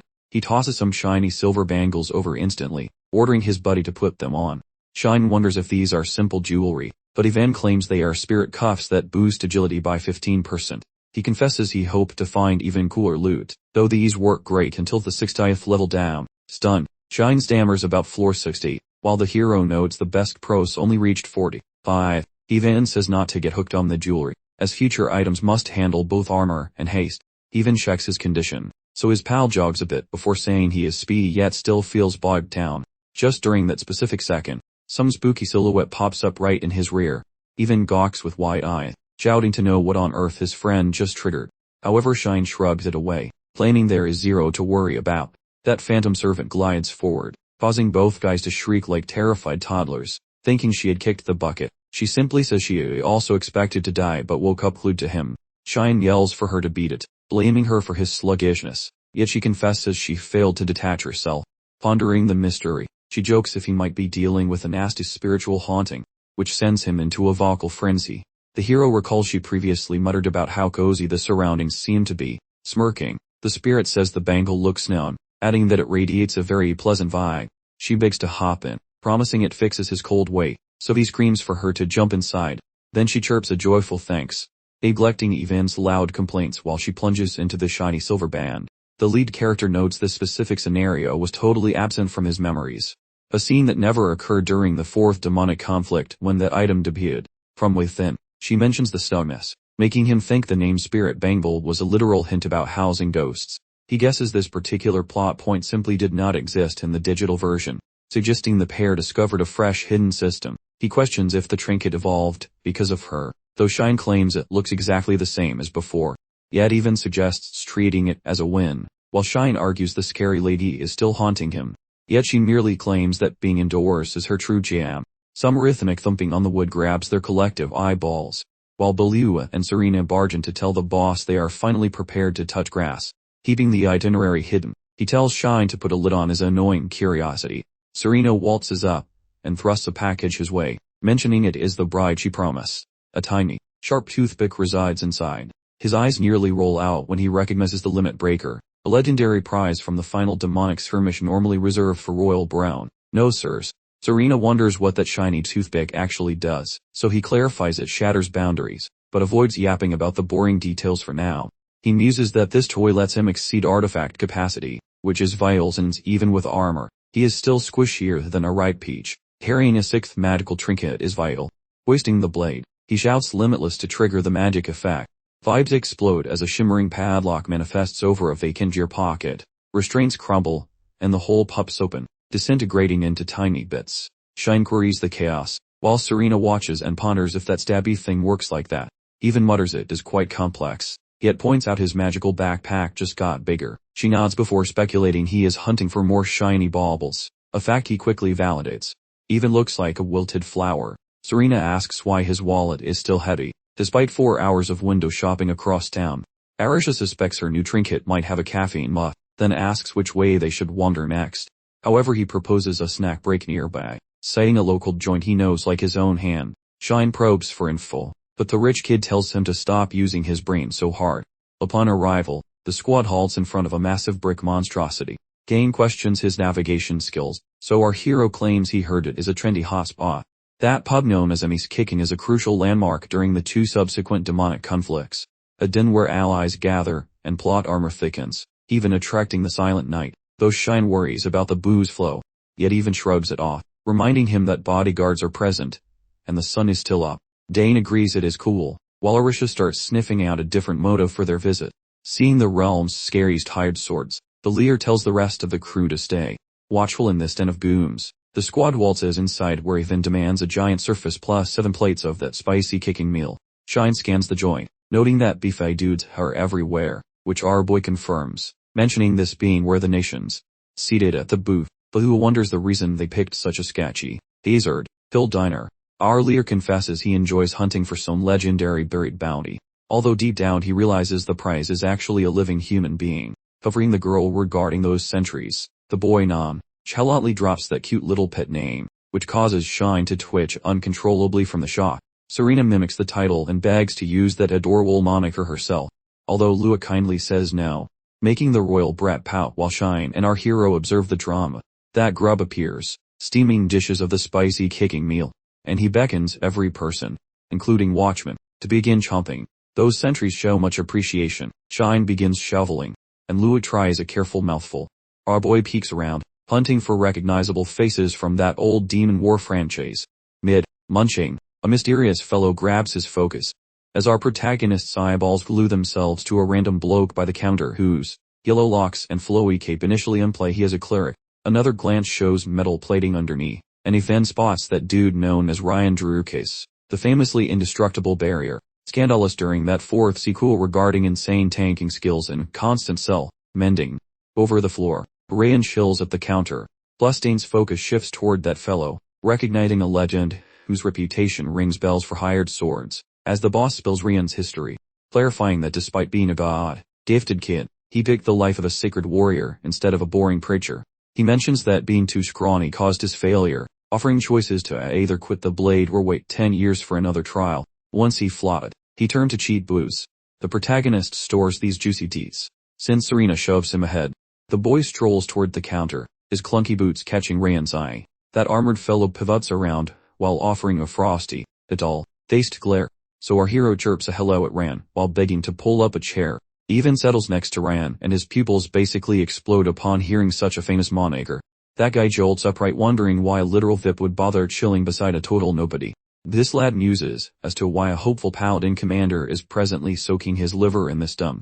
Ryan thumps the mug, while reminiscing about the oath he swore when the Almighty granted him special powers. He planned to join the Shiny Brigade, brawl in battles, and score divine points during his prayers. In confession, Ryan notes he learned from some broke foreign noble, posting high energy, but zero wizard skills, which basically made him prime candidate for the clergy life. After playing bodyguard, he got a holy buff and decided to trade robes for heavy metal armor. Even with endless practice, every single pointy stick he touched felt totally wrong in his hands. He confesses he sucks at swinging stuff and brawling, making his teachers face palm every single training day. The entire peanut gallery hollered for that fellow to quit, but he simply remained stubborn, claiming his divine juice was for shielding folks, not just waving sparkly bandages from the safe zone. Feeling nosy, our main man abruptly inquires what that weird special ability is actually named. Ryan clarifies how this power represents the martyr's mercy, something designed strictly for selfless souls, which compels baddies to bash that man's head rather than his friends, permanently.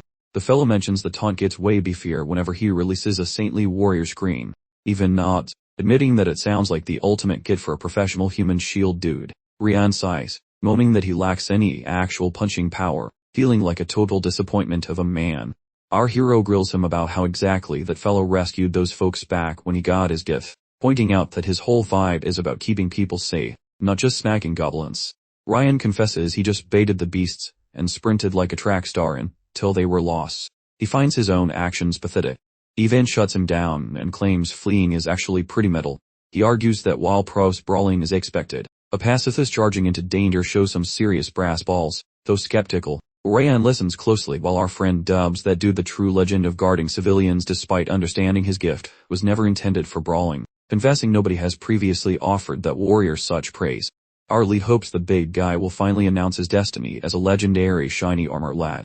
Upon being queried if his mood has improved, Ryan grunts about feeling slightly less like a pile of trash, maybe. Even swears the man might evolve into a legendary crusader, while insisting he truly trusts that vision. Instead, Ryan waggles his noggin, while clarifying how the whole night thing is totally old news now. The boy felt flabbergasted. Ryan explains he officially stopped giving a hoot regarding what people whisper, since even helped him decide he will chase his dreams and keep folks safe, ignoring any spicy shade from the local haters. The kid figures this whole mess actually ended up quite nicely. Feeling determined, our hero struts up and repeats his name as Evendi once again. He is the younger son of Lord Solon, ruler of that certain dungeon town. The guy says he hails from that Drukis line, those dudes who blocked Dread and Fire, named Ran. He gives even props for hearing him out, which gave him guts to proceed. Our hero ponders how the big guy upstairs likely had reasons for buffing Ran. Finally, the lad notes he won't inherit the lordship, so he will start his own gang of fighters later. Reaching out, he asks to recruit Ran for his upcoming squad of warriors. The man possesses the actual muscles needed to keep people from getting squished. More importantly, he has the heart, so they should team up to save town. Ran says the job is way too fancy for a guy like himself. He notes that since Ivan knows he is a mess, he will try hard. The pair grip hands, and the hero confirms the dude is officially in. When boxes pop, shiny coins and magical trinkets explode all over the floor. The boss asks what on earth is happening right now. The kid says he found that loot randomly, so he will use it for paying nights. Then he shows Ran to his father, mentioning he grabbed him in the main city. The lad tells the father he plans to work as a dungeon knight with the kid very soon. He asks the boss to use the magic loot to rescue his friend from that Great Order cult. The old man chuckles and says the cash for Ran is already set. And just like that, the city errands are finally all wrapped up. The lad mentions Eva and grabs cool gear and can carry more items now. Plus he recruits Ran Drukas for his upcoming warrior squad. Outside, the princess pouts that Ivan should stay, since her dad lets her leave when he is around. He says he has to go back home and might never see the capital again. The girl sighs as if they might never cross paths again. Basically, text, end. The lad notes their paths split because the big boss trashed the wedding deal, yet the girl stubbornly swears a reunion is inevitable. Our leader scolds the girl for blabbering about such impossible dreams, noting a fancy jewel like her shouldn't stroll alone, mostly because the outside world is basically a giant dumpster fire. Then she needs some serious muscles to avoid becoming monster snacks. The girl treats his lecture like a power out, vowing to buff her stats until she can barge into his elite club. Our main guy groans, suggesting she can play hero however she likes, provided she actually survives the training. The girl swears it shall happen, plus she requests that their next awkward encounter involves him using her cute little nickname, Ray. While traveling, those clunky horse weapons put some distance between them and the urban center. Rian jokes that their boss is basically a magnet for every disaster imaginable. His partner nods, claiming a whole conga line of trouble is likely lurking. Rian equates his cheat code knowledge to a fancy prize, musing that these constant assassination attempts are just the tax for it. His companion exhales deeply, claiming the boss' heartbeat matters more than some hole in the ground, because a dead leader means no paycheck. Ryan swears he will swing his sharp metal stick whenever things get dicey. However, he even mentions that Ryan's sword skills are roughly as sharp as a potato. The clumsy subordinate confesses he let his bravery blind him to the fact he is quite uncoordinated. Our lead explains that while Ryan fights like a wet noodle, he still has some value. Confidently, our lead insists the guy's real gimmick involves being a human wall, explaining why the heavens granted him such strange powers. Ryan wonders how a guy who trips over his own feet can actually defend anyone.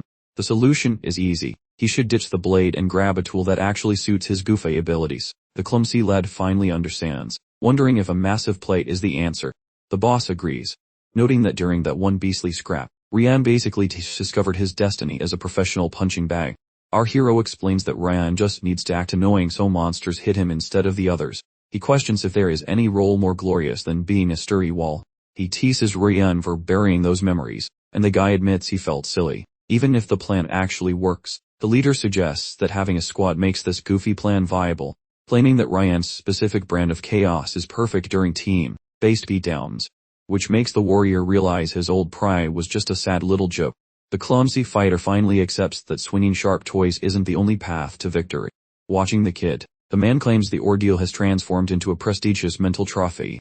He swears to master the art of the board, arguing that guarding pals makes him yearn for some epic team brawls. The hero suggests he just sits back and takes the hits, letting the violent folks handle the actual stabbing. He envisions a squad featuring Shine the Human Wall, Rayhan the Quiet Tin Can, and Balua the Scary Crimson Sorceress, bonded as a terrifyingly powerful pack. Ryan asks if the boss plans to actually punch things himself. He believes being the big boss makes joining in mandatory, though Shine doubts putting such a precious neck on the line. While Balua insists the commander should probably just stay pretty and avoid any physical exertion whatsoever. Offering gratitude, he clarifies that he must absolutely wander into that dark hole regardless of the danger. promising he will cheer from the sideline, while tossing some useful items to Hell. He mentions taking potion lessons from old Bernard, which shocks Ryan since that magic is basically extinct, though even credits his luck in finding a cranky genius, pledging to hang back and help, as Shine and Beluo swear to protect their delicate leader like a treasure. Arriving at the spot, the wagons enter Steenma, a town known for hot baths. Shine confesses he is a bathhouse virgin, and Beluo shyly admits she is in the same boat. Ryan adds he has never visited a communal soup bowl either. Plus this marks the very first soaking adventure for Ivan in his current incarnation. The noble asks if the lad can handle being boiled alive, but the kid retorts that scorching temperatures are actually fantastic for melting away the stress. He wouldn't pass up this watery luxury while heading back from the big sea. The Marquis notes that boiling water hates everyone equally, unlike judgmental high society types. However, he mentions that plumbing still dictates the rules, directing Beluo toward the lady side of the pool, causing her to snap back and demand that Shine shut his trap immediately. Inside the lodging, the whole crew shows up, and the young master walks right in, spotting Shine and Ryan organizing luggage. Our leader checks if they completed chores, as Shine questions his arrival since the lad should be boiling with the high noble. But Ivan says he chose a nap instead. Shine then wonders if they are going to raid a local monster basement soon, assuming that is the reason for the delay, though Ivan scoffs, and says the boy is still too punny for that. Shine asks why the topic even came up, and Ivan promises they will see action when they grow up. Ryan mentions how a tiny trio of massive monster pits on Earth allow metropolitan zones to flourish nearby, classy sheet-on fabric varieties, those singular Faraday routes within enchanted realms, plus trading zones within Bibuka and Murden. Aside from those, various tiny or average monster pits exist, yet solely the metropolitan behemoths grant mortals experience points for surviving their trials. Upon questioning, the boy investigates this cavern. Then his companion clarifies the path stays closed because the danger level remains extreme for rookies, although professionals sweep it often, ensuring beasts do not wander into the city streets. Ancient relics might manifest. Maybe pieces of the cavern itself transform into enchanted gear. Shine questions whether their current plan involves acquiring a fancy manor house.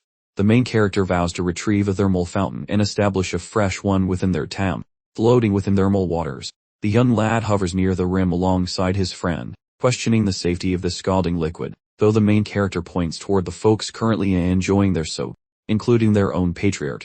Though Shine whines about his fragile demigod status being way too squishy for this, he even snatches his claw, suggests he embrace his watery demise, and boots him straight into the deep end. The celestial youth plummets, screaming and flailing like a panicked fish. Once those splashes conclude, the boy moans about high temperatures before finally becoming warm jelly, subsequently admitting it feels heavenly, an opinion our protagonist heartily shares. While marinating, Shine wonders if these suds actually possess any legitimate restorative properties. Even clarifies this beats standard spells, which basically just act like a dose of magical ibuprofen, because this bath mends old wounds and grants muscles a permanent power boost for the future. Ryan commends his wisdom, noting that ancient warriors used steam for intensive training sessions long ago. Shine whispers a query, asking if the water can accelerate talent growth after a heavy workout. The protagonist beams and pivots, inquiring whether the boy still desires a private thermal bath following this experience. Plus Shine nods excitedly. Afterward, the trio emerges wearing identical, cerulean, colored loungewear sets. The hero recognizes these garments from the ripping, mentioning that developers swapped the initial Japanese look for generic Eastern styles later. Our protagonist contemplates this alien world's heritage, realizing the local fashion definitely lacks any historical connection to our home planet. Ryan notes the outfits resemble his home country's festive gear, wondering if the city creators shared his ancestors' bloodline. Even feels genuinely shocked finding a person who actually recognizes the peculiar origins of these antique threads. Shortly thereafter, Lua appears, and queries his discovery of the steaming baths, and he offers answers. Lua enters and approaches him exactly when a snowy-haired lad charges ahead like a caffeinated squirrel. The kid shoves inward and brags regarding his prestige, announcing his name as Crow von Ferretti, noble hair. Even remembers him as the solitary background character who spills his life story without even being asked first. A vital supporting figure, and the firstborn child of a legendary sovereign clan. Facing opposition, Crow furiously barks to discover which person dared utter his entire grand title aloud, but he turns into a popsicle upon spotting the intimidating Marquis Solane D. Sheridan. The boy rapidly begs pardon, swearing that the young lady committed zero mistakes. He argues that his interrogation was merely a byproduct of her being distractingly gorgeous today. Our hero recollects that this annoying brat eventually transforms into a powerful wizardly blade master, and concludes that letting his old man deal with this mess avoids personal social suicide. Just then, the Marquis admits Balua is quite stunning, yet he squeezes Crow's arm and asks if he pouted her, which the boy rejects immediately. Balua says sorry for the disarray, while Ivan comforts her gently, and mentions she looks enchanting, winning a grateful grin. Lastly, the Marquis presents Ivan as his silver, fatal child born second in line, causing Crow to gape, while our protagonist bows courteously and identifies himself as the Sheridan family's second heir. The blonde boy subsequently questions whether that girl is a servant the hero maintains exclusively. He even verifies hiring her on his own, wondering if the wealthy youth remains busy with her.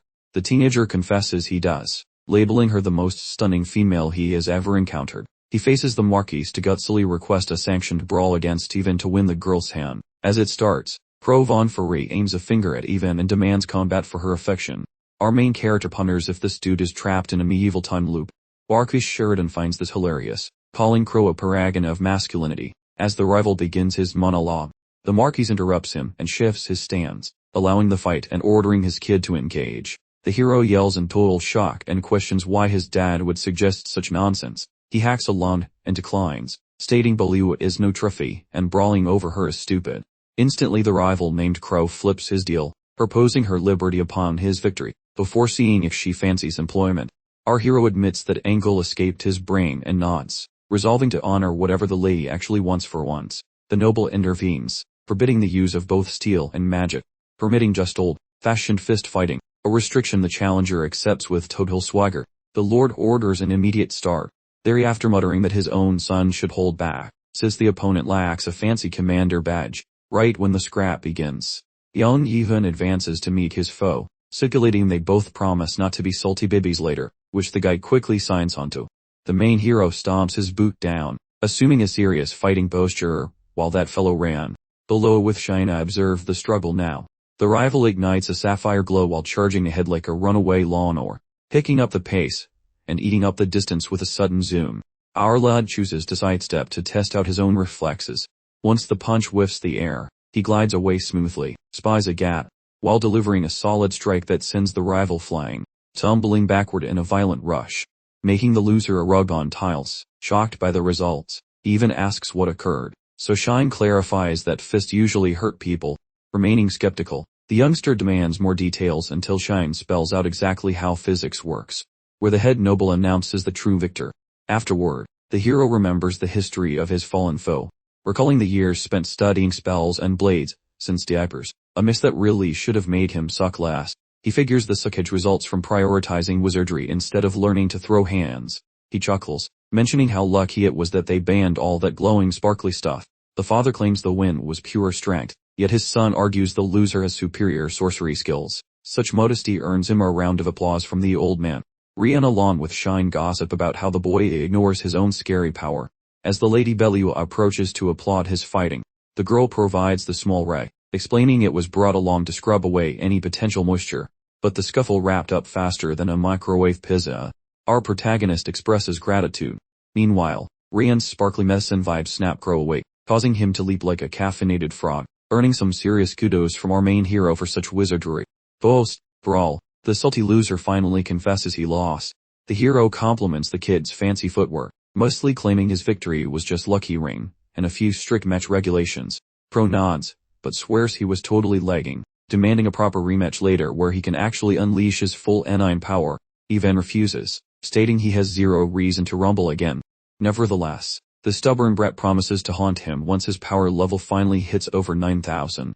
Looking back, Ivan realizes he gambled his neck on a whim, accidentally getting sucked into the Ferretti family drama like a moth to a very wealthy flame. Shine volunteers to drop kick Crow if he returns, suggesting Ivan should not waste his precious brain cells on it, which earns him a friendly nod. Right about then, Marcus spots the big boss Malthor lurking nearby and figures it is time for some polite networking. He orders the squad to chill for a bit while dragging his boy along for the social awkwardness.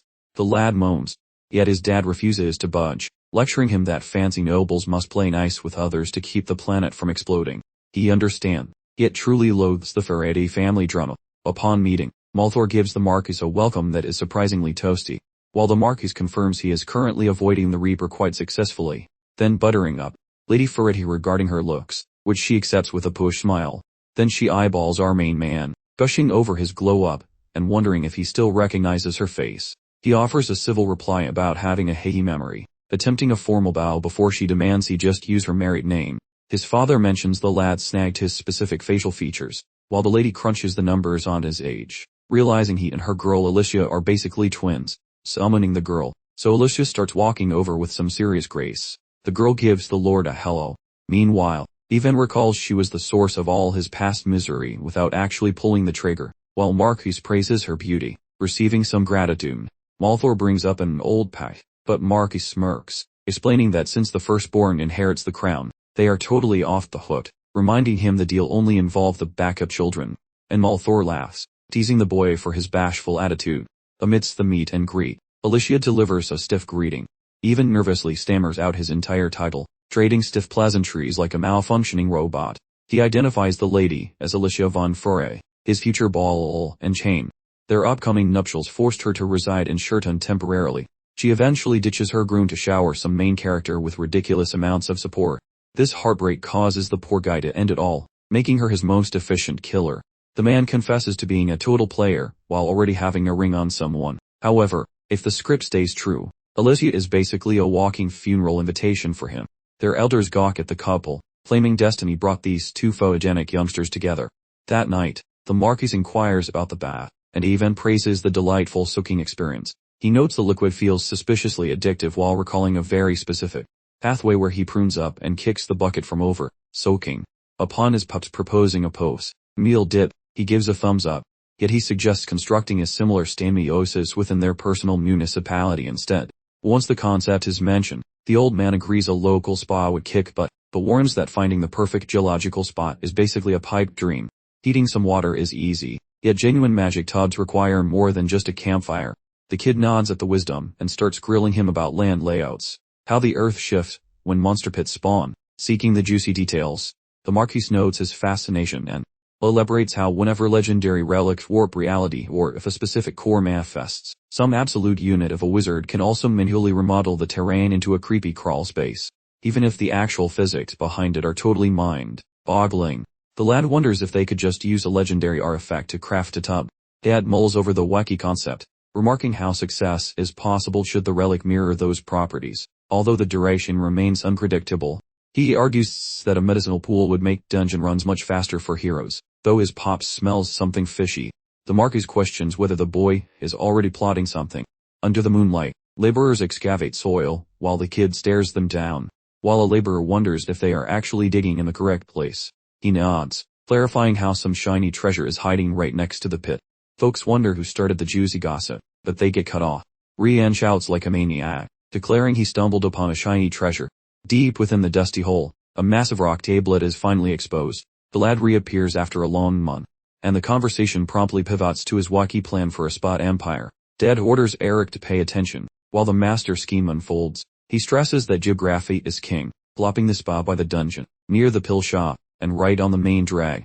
They need a huge footprint, because tiny outlets suck, making a giant sauna mandatory, while entry prices will be quite steep, reflecting its massive scale and charm. During the talk, Marcus notes that if the Bros Apothecary serves regular plaids, the Bros Bathhouse is for wealthy dungeon dovers. Even argues the magical soak justifies the cost, because quick healing means faster monster hunting. Eric chips in that urban growth will skyrocket, praising the strategy as a total masterstroke. He ponders if the church will get cranky, since the water fixes broken bones. Our hero says they are best buddies with the clergy, so even priests will visit, secretly. He bets this place beats those legendary baths from Hell Battle 3. Having magical baths around makes staying alive easier. And he notes that old Bernard is here to supercharge the liquid with science. Bernard arrives, ordering the boy to move his paws, while griping that he expected something better from the capital than a fancy bathtub. He asks if that rock is it, and our lad agrees. He lets Bernard explain this rock fragment alters the weather, but cannot spawn monsters. Even nods, stating it would be selfish to keep such a refreshing soak private, and asks Bernard his opinion on tubs. While Eric claims the old man is a master of curing the sniffles, the alchemist checks the boulder, deciding that modifying its core is totally out. He mentions the stone acts as a battery, making the warm water extra bubbly. He explains that botanical science and magic will manage the rest, promising with total confidence to build a spring that beats Stamus touts. He requests a lifetime of free baths for his staff, which Ivan gladly permits. He then begs Dad for some property nearby to build a gym for the soldiers. The boss asks for a reason, so Ivan explains that sweaty warriors need showers. Dad shouts that the plan is genius. Our youth believes the steam will buff his guards, keeping him safe and sound. Bernard wasted no time, suggesting they dive into the project, and Ivan enthusiastically offered his assistance, practically vibrating with eagerness. The construction area buzzed with activity as laborers lugged lumber and pounded away at the skeletal structure. Meanwhile, Ivan directed the careful placement of materials. A couple of workers hauled a massive joist right past a pillar that was clearly labeled with mystical symbols. Indoors, Bernard scrutinized the magical engine. He cautioned that the current mana stone wasn't strong enough for the full facility, to which Ivan countered that the goal was complete functionality from day one. Bernard emphasized the necessity of a proper base, then immediately interjected again to point out that the present configuration would surely fail. He explained that a single supplemental artifact must accompany the primary mana stone. Bernard detailed the requirements for a mana aggregate, a device capable of providing unlimited energy to keep the core operations running perpetually. He firmly stated that a minimum of 5 units were required. Our young hero immediately recognized this as the mana tank method, which caught Bernard completely off guard. Bernard conceded the point about increased efficiency, but lamented having sold off his previous artifacts. Even inquired about the item's current location, leading Bernard to confess they had disappeared entirely. The young man then pulled several artifacts out of his own inventory. He declared that the ones he procured from the capital would serve the purpose. Bernard narrowed his eyes, wondering if the young master had looted the royal vault during his trip. Our protagonist insisted he had gathered them from various merchants throughout the city, mostly from a certain jeweler. Finally, Bernard agreed that the items were suitable, prompting Ivan to volunteer his assistance, viewing the task as an ideal exercise in practical alchemy. Afterward, while Ivan was in the training area, the knight captain came over to talk. He advised Ivan against letting his combat training fall behind, emphasizing that this particular time was critical for physical development, which Ivan accepted. However, the knight mentioned the gossip concerning Ivan's recent duel with the Ferretti heir, observing that the young master had gained notoriety in martial arts, and would consequently attract many more rivals. Ivan casually dismissed the notion, claiming he hadn't done anything impressive. The knight, however, was convinced of the opposite, and volunteered to impart a dungeon forge technique specifically for protecting Ivan's standing. He wasted no time in unveiling the martial art technique, called Heaven's Way, designed explicitly to dominate the area of combat. Before his very gaze, Ivan observed as power accumulated in the captain's fist, while the knight's entire body enveloped itself in a dense, whirling energy field. He began explaining the skill's purpose. So every wiggle feels heavier than my student loans.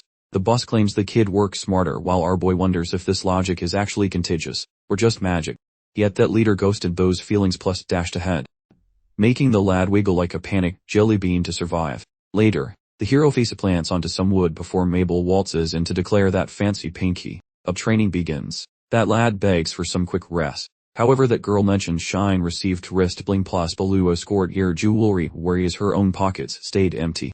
He swears his memory is top tier, simply lacked the perfect vibe.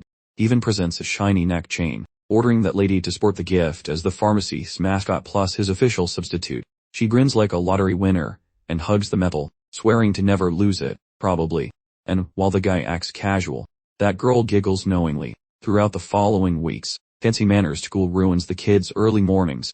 Fixing weird potions where those tubs are built ruins the guy's sunny afternoon. Plus heavy lifting drills with the boss destroys his leisure hours while he keeps squeezing those blobs. Those tiny jelly monsters hover between his palms. Plus even beams, because 4 popped out together. Even if that internal battery is dying fast, he flops onto the lawn, then drags his carcass upright, acknowledging that time is ticking loudly, because that sibling spa project seems nearly finished. While sparring, the boss commands Ivan to punch like he means it, which he does, earning some rare head pats. He clarifies that being chunky is the secret to this defying gravity move, because after the lad gets used to that load, he can pump energy into those knuckles for extra spacey hits, labeling him a fight prodigy. The leader confesses he originally thought this lesson was a total shot in the dark. The kid whines that being unsure is a pretty lame reason. Plus Balua arrives holding a drying claw, a gift he grabs with appreciation. Today, the sibling-owned clean dungeon finally reveals its grand opening. As the fancy lord critiques that architecture, this hero notices Stimus' aesthetic felt rather Eastern. The boy clarifies why he opted for a rather occidental vibe instead. Shine's gaze locked onto a strange device, something unusual that immediately piqued his interest. When they finally walked up to the strange dispenser, he even provided the instructions for operation, starting with placing a silver coin inside. Next, choosing a refreshing beverage, followed by pushing the selection button, and finally retrieving the resulting item. He demonstrated by choosing coffee milk, which clunked down into the tray, prompting Shine to try it too. Continuing his sales pitch, he explained the construction, mentioning space, expanding artifacts, and cooling spells that power these custom dispensers in both changing facilities. Bernard reminisced about the utter nightmare of assembling and fine-tuning the complicated contraption. He grumbled that the flavor better live up to the excitement. Yet even stayed confident and promised absolute satisfaction. Shine likened the powerful heat to the legendary warmth found in Stamus' famed geothermal springs. He clarified they had deployed a massive artifact in the soaking tubs to boost the hot spring water's effects while simultaneously purifying it. Bernard added that herbal concentrates are regularly blended into the liquid to make it even more potent. He then mentioned that the vending machine itself was actually the protagonist's original brainchild. Marquis firmly declared that this entire venture would be a massive hit. Shine wondered aloud if Boliwa and the ladies would approve, prompting Rayon to reassure him with a simple yes. Bernard turned to Ivan, questioning whether he felt satisfied with the results. Ivan responded that sales were guaranteed, but the old alchemist noted a single issue, making Ivan immediately inquire about the drawback. Just then, Mibbles suddenly materialized right at the bathhouse entrance. The crowd began to protest loudly, arguing that a single silver coin was typically enough for an entire dinner. Others shouted that nobody would attend at such a high cost, dismissing the whole idea as absolute foolishness. As the complaints grew louder, one explorer demanded the entry price be reduced, while another suggested they simply boycott it, leading to a chant of "We want go." Witnessing the growing public anger, Mibble tried to get Ivan's attention, but he calmly assured her there was no need for alarm. She then turned to greet the customer who dropped a heavy pouch of currency onto the counter. Even explained that certain explorers in the city regularly shelled out a gold coin just for quick transport to the dungeon's 30th level. He pointed out that paying 20 silver coins for the bathhouse experience would yield results that were truly self-evident. Inside the bath, one adventurer complained that the cost was insane, while another immediately felt his stamina quickly restored by the fresh herbs. A different bather claimed it felt like his spirit was being cleansed, loudly proclaiming the experience was worth every single coin. A rather large gentleman stood submerged in the warm, steaming liquid. He issued a new decree to the guild. Adventurers who failed to cleanse themselves at the brothers' bathhouse before a dungeon foray would be summarily denied entry. He even believed this new mandate dramatically improved overall efficiency. Inside the steaming room, one man scooped up the water, declaring it a true miracle, while another announced that God must have created it specifically to purify their souls. Even concluded it would only take time before everyone finally admitted the brothers' spa was absolutely worth the 20 silver coin price tag. He added that once word got around, even pinching explorers would eventually try it at least once, just to see what the fuss was about. Our boy clarified that the bathhouse offered benefits far beyond simply alleviating muscle soreness. He explained that it fundamentally revitalized the body, making subsequent dungeon explorations significantly less perilous.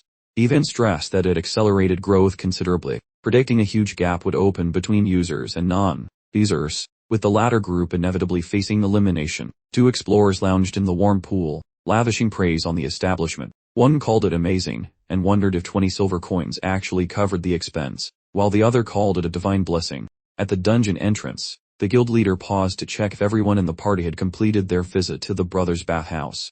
The entire group bellowed back in affirmation, fired up and eager to reach the 40th floor. They were determined to catch up to the frontline adventurers. The Yellow Drake Guild charged forward, as nearby spectators murmured about wanting to join them. One person explained that high society nobles and everyday commoners used the facility before every raid. They expressed gratitude toward the Marquis' new regulation. Others present also made a quiet promise to visit once they gained more power. Even observed seasoned explorers raiding with much greater effectiveness, all thanks to the bathhouse. Even new adventurers were training harder now, dreaming of the day they could eventually try it. With a hefty fee and exclusive beverages enhancing its prestige, access became a privilege reserved for high-ranking explorers. Later, the Marquis reviewed stacks of reports. He observed that everything was proceeding exactly as Ivan had envisioned, with profits skyrocketing. He calculated that the net revenue from the bathhouse actually surpassed the combined total from all four of the brothers' pharmacy branches, which was fantastic for high-level adventurers. He considered it even more beneficial for lower-tier adventurers and slum residents who couldn't afford proper healing from priests. Since the pharmacy served a completely different clientele, the huge disparity in revenue was completely expected. He also noted that the initial investment poured into the bathhouse significantly outstripped the money spent on all the pharmacies. The Marquis explained that the substantial expenses for the project were covered entirely from his own funds. Recalling the vassal's previous fury, a heated discussion began in the Marquis' study, where a man slammed his fist on the desk. He claimed they weren't allowed to invest, accusing bias, because Ivan was running the project. He insisted on his loyalty but demanded answers, only to be firmly told to calm down. The Marquis clarified that he himself never invested in the bathhouse, and had only accepted funding from others when resources were scarce. The conversation shifted to pharmacy profit, revealing that Ivan had actually contributed both his personal expertise and his own cash. The fellow recoils, looking completely flabbergasted, claiming such thoughts evaporated. Even jokes that certain subordinates have gold coins for eyeballs. Just then, he singles out Randolph to represent the pinnacle of stinginess. Marquis swears the spot is Ivan's private kingdom, strictly off-limits to peasants. He notes that Avarice tracks gold like a bloodhound, yet applauds the kid's growth, while excelling a regretful brat. He worries the youth is tackling far too much. The main guy insists that everything is totally under control, internally muttering how each specific maneuver he performs keeps him from the grave. Later, that boy adjusts the costs, while revealing a fresh master strategy, an exclusive VIP club based on how many monsters you po. He displays flashy loyalty cards, explaining that shiny plastic motivates lazy folks to boost the spa and the town. Mabel observes this might light fires under people, which Ivan confirms. He mentions this strategy builds a society not tethered to one lucky savior. Eventually, Mabel confesses her confusion, yet claims he is basically worth his weight in gold. That lady claims the municipality would perish without his presence, labeling him an essential local asset. That lad declines to expire or observe the town falling to pieces, understanding that betting on a single protagonist usually ends in total catastrophe. That kid swears to construct a system for autonomous municipal growth, ensuring the place survives while he stays breathing. Within the medicine shop, Ivan displays sparkly rocks, fancy juices, and metal bars, calling them his science project. The grubby master scrutinizes a stone, admitting the kid has truly improved. The kid teases about taking over the night shift, earning a grumpy, sharp comeback. As Hannah eavesdrops quietly, outdoors, the elderly potion master sends workers home with a pat on the back. A pair of staff members suggest a so, and he enthusiastically agrees. Hannah also requests the main dude's presence, so he follows their lead. Arriving at the steam room, he meets a couple of dudes. They are marinating in hot water, stating their exercise routine just wrapped up. Shine clarifies he finished cramming for the classes he skipped while visiting the big city. Even checked in with Ryan, who confessed he was lagging behind, but soaking up knowledge from Shine like a sponge. The swordsman added that the Holy Knight's curriculum was clearly designed for a genius, and he had a long way to go. Ryan explained that he was strong, a real beefcake, but he had missed out on the fundamentals of proper fighting techniques. The young master told him to quit overthinking it, suggesting Ryan's unique learning curve simply meant he was progressing differently. He added that all Ryan needed was to fill in the gaps, suggesting a versatile solution like mastering shield combat. The trainee's eyes whitened, finally connecting the dots. The alchemist confirmed that his new shield training regimen would start tomorrow, as he had already prepared the materials. As Ivan departed, a distinct voice suddenly called out his name, stopping him in his tracks. He turned to find Servina and Hannah approaching. Both girls greeted him warmly after what seemed like ages apart. He returned Servina's greeting, curious about her frequent visits. She confirmed that she did. He acknowledged the relaxing benefits of the hot springs, but warned her that drinking beer would totally ruin the effect. She then inquired about the identity of his new bodyguard. Ryan gave a stiff, formal introduction, explaining he was undergoing rigorous training to stand proudly next to his master. Hannah mentioned that she had secured a job at the local apothecary. Servina added that she was busy working at the temple. Later, during training, our protagonist unveiled a giant shield he had dug out of the dusty storage room. Ryan thanked him profusely, vowing that this massive piece of metal would be his new tool for protection. Our boy shook his head emphatically, shooting down Ryan's declaration.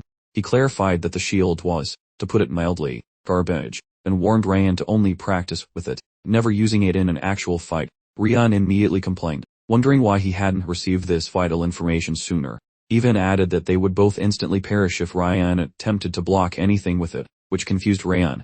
Even asked if Ryan had heard of cursed artifacts, which caused a strong reaction. explaining that these items actually exist and weaken their user. Rian nervously inquired if this specific shield fell into that category. He even shook his head in response. Even said that many perfectly good items get thrown away after being misidentified as cursed. But this particular shield was different. He, of course, recognized its true value from the game's item description. Our protagonist admitted that evaluating artifacts in reality was a far less certain business than in a video game. Rian urged him for an explanation, demanding to know the shield's actual capabilities. Even replied that if Rian used its special Echo Shield ability to block an incoming attack, the enemy would instantly feel the impact double. Rian immediately blurted out that whatever it was, it sounded less like a helpful tool and more like a cursed object. Even clarified that every successful block registered as 2 successful blocks, essentially doubling his shield skill proficiency gain. To make things even better, the efficiency boost quadrupled if Rian was wearing the full plate armor known as the Iron Wall Knight set during practice. He added that wearing a specific necklace increased the multiplier 8 times further. Even quickly instructed him not to over-analyze the math, but just to focus on getting a feel for the exercise. The shield, armor, and necklace were all glitched or distorted by some kind of strange, unidentified interference, like bad code. When he was urged to try it out, initially, Rian just looked completely bewildered. Then, in a sudden burst of energy, he roared and charged forward, deflecting the incoming blows with his shield. Even observed Rian's quick adaptation, but also noticed blood seeping from his side, so he shouted for Rian to heal himself while continuing the battle. Rian chanted to the battle god, and golden light enveloped him, quickly stitching his injuries close. Despite the hits, Rian held his position firmly as the green aura emanating from the shield grew visibly more intense. He even advanced relentlessly, his own form wrapped in swirling power. Meanwhile, the necklace, which was supposed to drain the user's mana to summon endless wind arrows, instead, it launched those exact arrows directly at Rian. Oddly enough, it used hardly any mana and seemed to be a growth fight item, meaning it would strengthen alongside its user. The armor was equally bizarre, plagued by a bizarre coding error, as a shield rather than standard armor. It had been stored away instead of being discarded as trash. Wearing it alone meant damage would leak through. However, if the user adopted a braced stance as if holding a shield, it started acting exactly like one. When paired with an actual shield, it created the effect of having 2 shields raised simultaneously, doubling the overall block potential. Combined with the Echo Shield effect, these items magnified the training efficiency significantly. This setup effectively blocked the summoned arrows, creating the ideal training regimen specifically for shield-based combat arts. Even seemed satisfied with the progress, stepping back to let Rian continue training solo. He then turned toward Shine, announcing that it was now time for his proper instruction to begin. Shine quickly understood that this session would be far more intense than ordinary dagger drills. Even reminded him that after 2 years of experience, he had already become sharp enough to fight knights head on.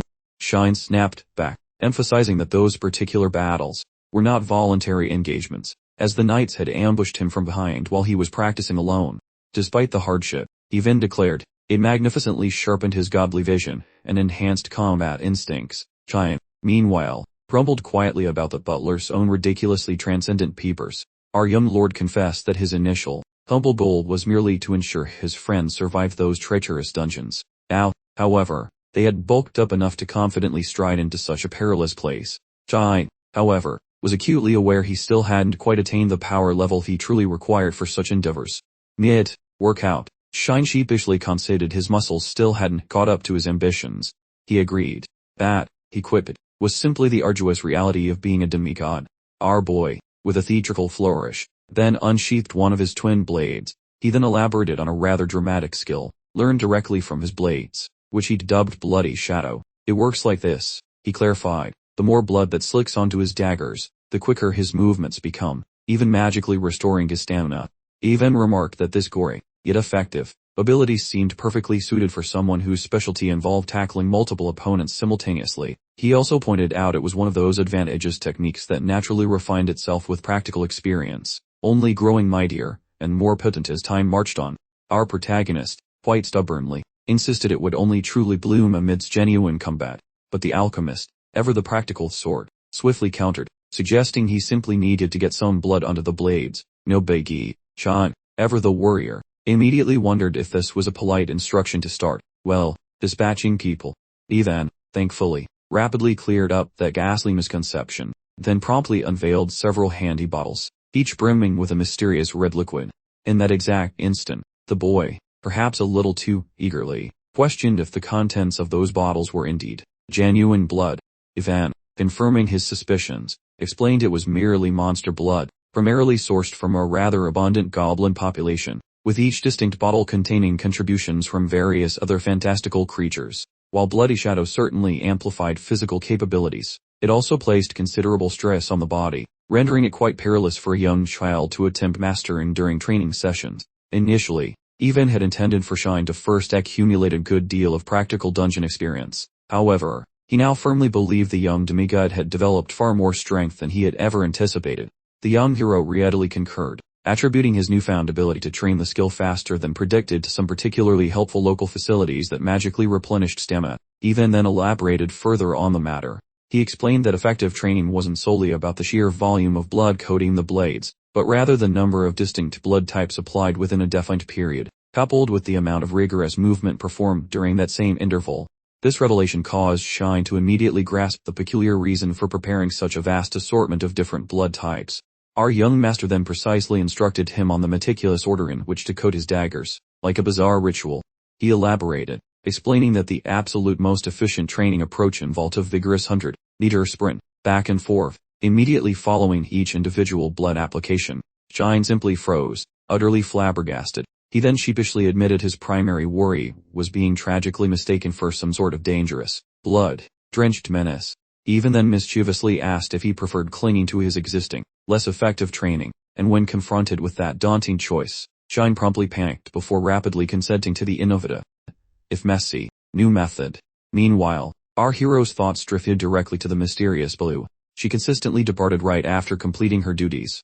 Her stock explanation for these swift exits was always a dedication to her rather peculiar lamp training, a truly baffling concept, but he couldn't shake the distinct feeling she was absolutely hiding a colossal secret. Even never inquired earlier, because he simply assumed there wasn't any foul play involved. Since they were required to enter the peerless dungeon as a pair, he suddenly felt compelled to assess her readiness and figure out exactly what was going on.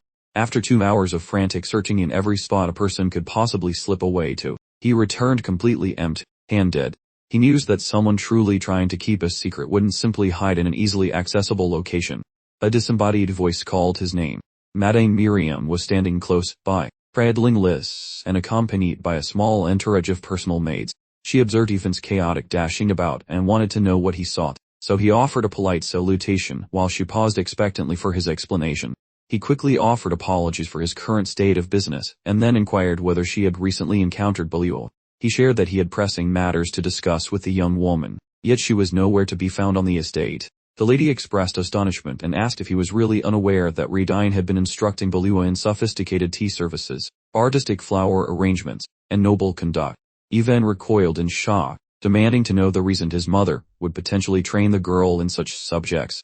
Miriam responded by explaining that she was being taught because his mother saw her as a suitable future mistress and was preparing her for that role. He yelled in utter disbelief, vehemently arguing that he hadn't even found a wife yet and pointing out the girl was barely 9 years old. Miriam countered by observing that it would be terribly inappropriate to make a household maid into a mistress. The proposition was utterly absurd, especially since he categorically rejected the very notion of accepting the girl, whom he internally labeled as the blood-aid witch, as a mistress. He then paused for reflection, realizing 3 full years had passed since he last shared tea with his mother. He suddenly recognized that Belua's capabilities were advancing at an unusually accelerated pace. He pondered if perhaps a unique skill was emerging from her training with his mother, mirroring the way that butler and headmaid acquired their respective talents. He understood that in this world, consistent training often crystallized into a distinct skill after months, leading eventually to full mastery. Belua's potential mana abilities had grown significantly, and surprisingly, while she was diligently enduring the tedious lessons on noble etiquette. He swiftly dismissed this idea with significant skepticism. He made a direct path to the door, giving it a solid rap while clearly stating his name. His mother emerged from inside, with the girl positioned timidly directly behind her. Ivan looked straight at Radine and questioned why she had kept her magical abilities secret for so long. She returned his gaze, admitting that he had managed to figure out the situation. Facing his mother, Ivan insisted on knowing why she had kept her abilities secret, and inquired whether his father knew. Radine acknowledged that she wasn't entirely sure if he knew, but suspected he had probably figured it out. She mentioned that the Sheridan lineage was notoriously deficient in magical aptitude, but then added that Eric, conversely, had demonstrated remarkable talent in the field. The protagonist, in turn, offered to respond to the previous inquiries by detailing 4 specific reasons. His first clue was the ephemeral properties of the tea that she and Boliwa had consumed. The second piece of evidence was the notebook next to the teacups, which was a magical artifact meant to encrypt any text written within it. Item number 3, an ancient lamp, refusing to quit, which stubbornly casts a dim, spectral glow even once it has been turned off. Collectively, these details firmly establish she had been utilizing the object, quite literally moments before his rather inconvenient appearance. For the fourth point, Boliwa's astounding, quick advancement simply could not have stemmed solely from what one might call lamp training, which means his mother herself had been meticulously instructing her, perhaps in clandestine lessons. Redding shrewdly notes his impressive talent for assessing how other people are developing, and, rather shrewdly, he points out the young fellow possesses a collection of his own intriguing mysteries. He then appends a critical observation. His father shows clear signs of aging, while she, remarkably, remains utterly ageless. In that precise instant, she purposefully advances, and rather sternly commands him to lend her his undivided, close attention. She forcefully states her youthful appearance remains a carefully cultivated illusion, ensuring he apprehends the pivotal fact. After he responds affirmatively, she promptly queries whether he possesses any information regarding actual witches. He vaguely recollects that people often refer to them simply as women who wield formidable magical power, and, with palpable relief, she states she is rather pleased he isn't more clued in.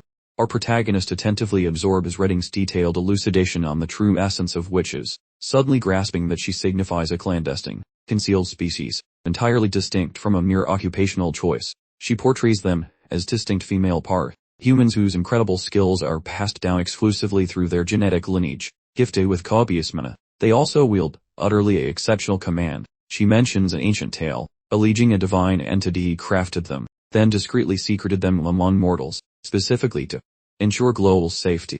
Despite her admission of limited knowledge past that, the young man processes this by mentally equating these beings to powerful, semi-divine figures. Redding notes the woman traversed the world, artfully hiding her true nature, right until she discovered romance with his father. Subsequent to their nuptials, she completely ceased her active participation in global matters, and deliberately opted for a quiet existence as an entirely ordinary individual known as Redding D. Sheetan.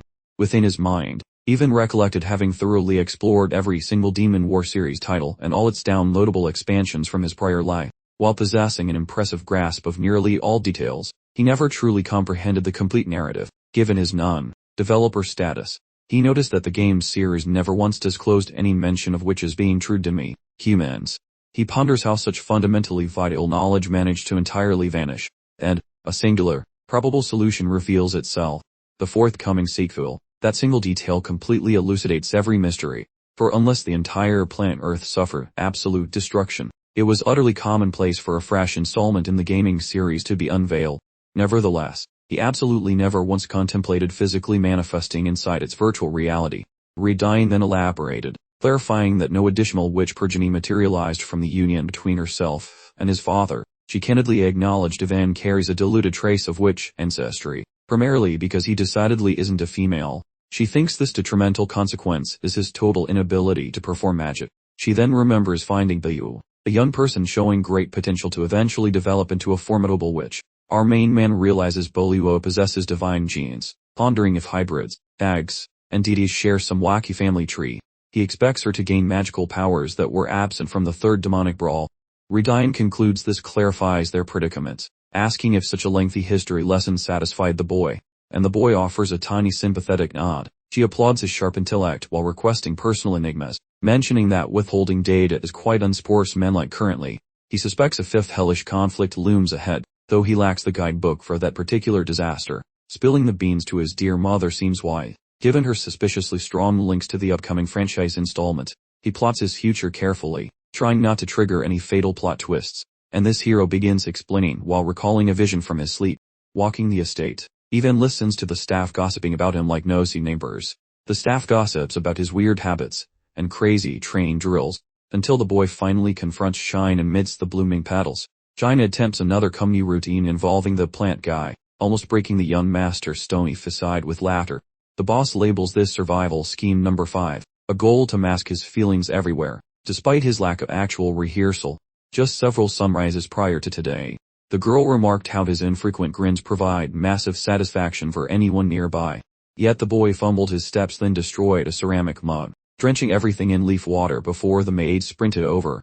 Right then, a vital detail hit his brain. His big 12th party and official debut were coming like a runaway train. He confesses that flashing his pearly whites at every passerby would basically be an invitation for the Grim Reaper. The master rejects Shine's idea of quitting his daily workouts, observing that a young noble hitting this milestone is serious business, and entirely devoid of comedy. The servant remembers Eric's ridiculously fancy gala, which was packed with exotic elites and high-ranking trade bosses. Our main guy observes that these shindigs attract many ladies, a fact he considers a recipe for total disaster. He maintains an expressionless mug is the only way to dodge annoying drama and lady-related headaches. The servant scoffs at such terror, proposing females are simply friendly acquaintances, much like the pair Mabel and Belleu, but the boy ignores that logic. Just as Belleu arrives carrying a fancy envelope from the royal court, he turns into a statue while scanning the parchment, yelling in shock about getting mail from the actual king. The maiden mentions the Marquis checked the wax before her arrival, praying the sender isn't someone he dreads. He begs her for some comforting news, but she admits she has no hope to offer him today. Furthermore, that specific correspondence confirms His Highness shall crash the festivities, making the Duke howl like a banshee about ignored offers. Mon cautions the lad against being cocky, claiming the middle child possesses unique talent. However, the old man argues the ruler shall fail because Ivan intends to reveal his basement warrior leader during the cake ceremony. Shine exhibits total shock, yet the small leader maintains that mayhem is exactly what he intended. The lad suspects the sovereign's hidden agenda involves trapping him in a wedding to some royal lady.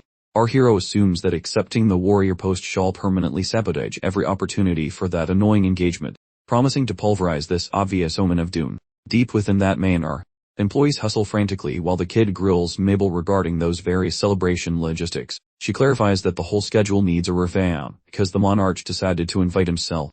The boy recommends diverting every eye elsewhere to avoid the regal intruder.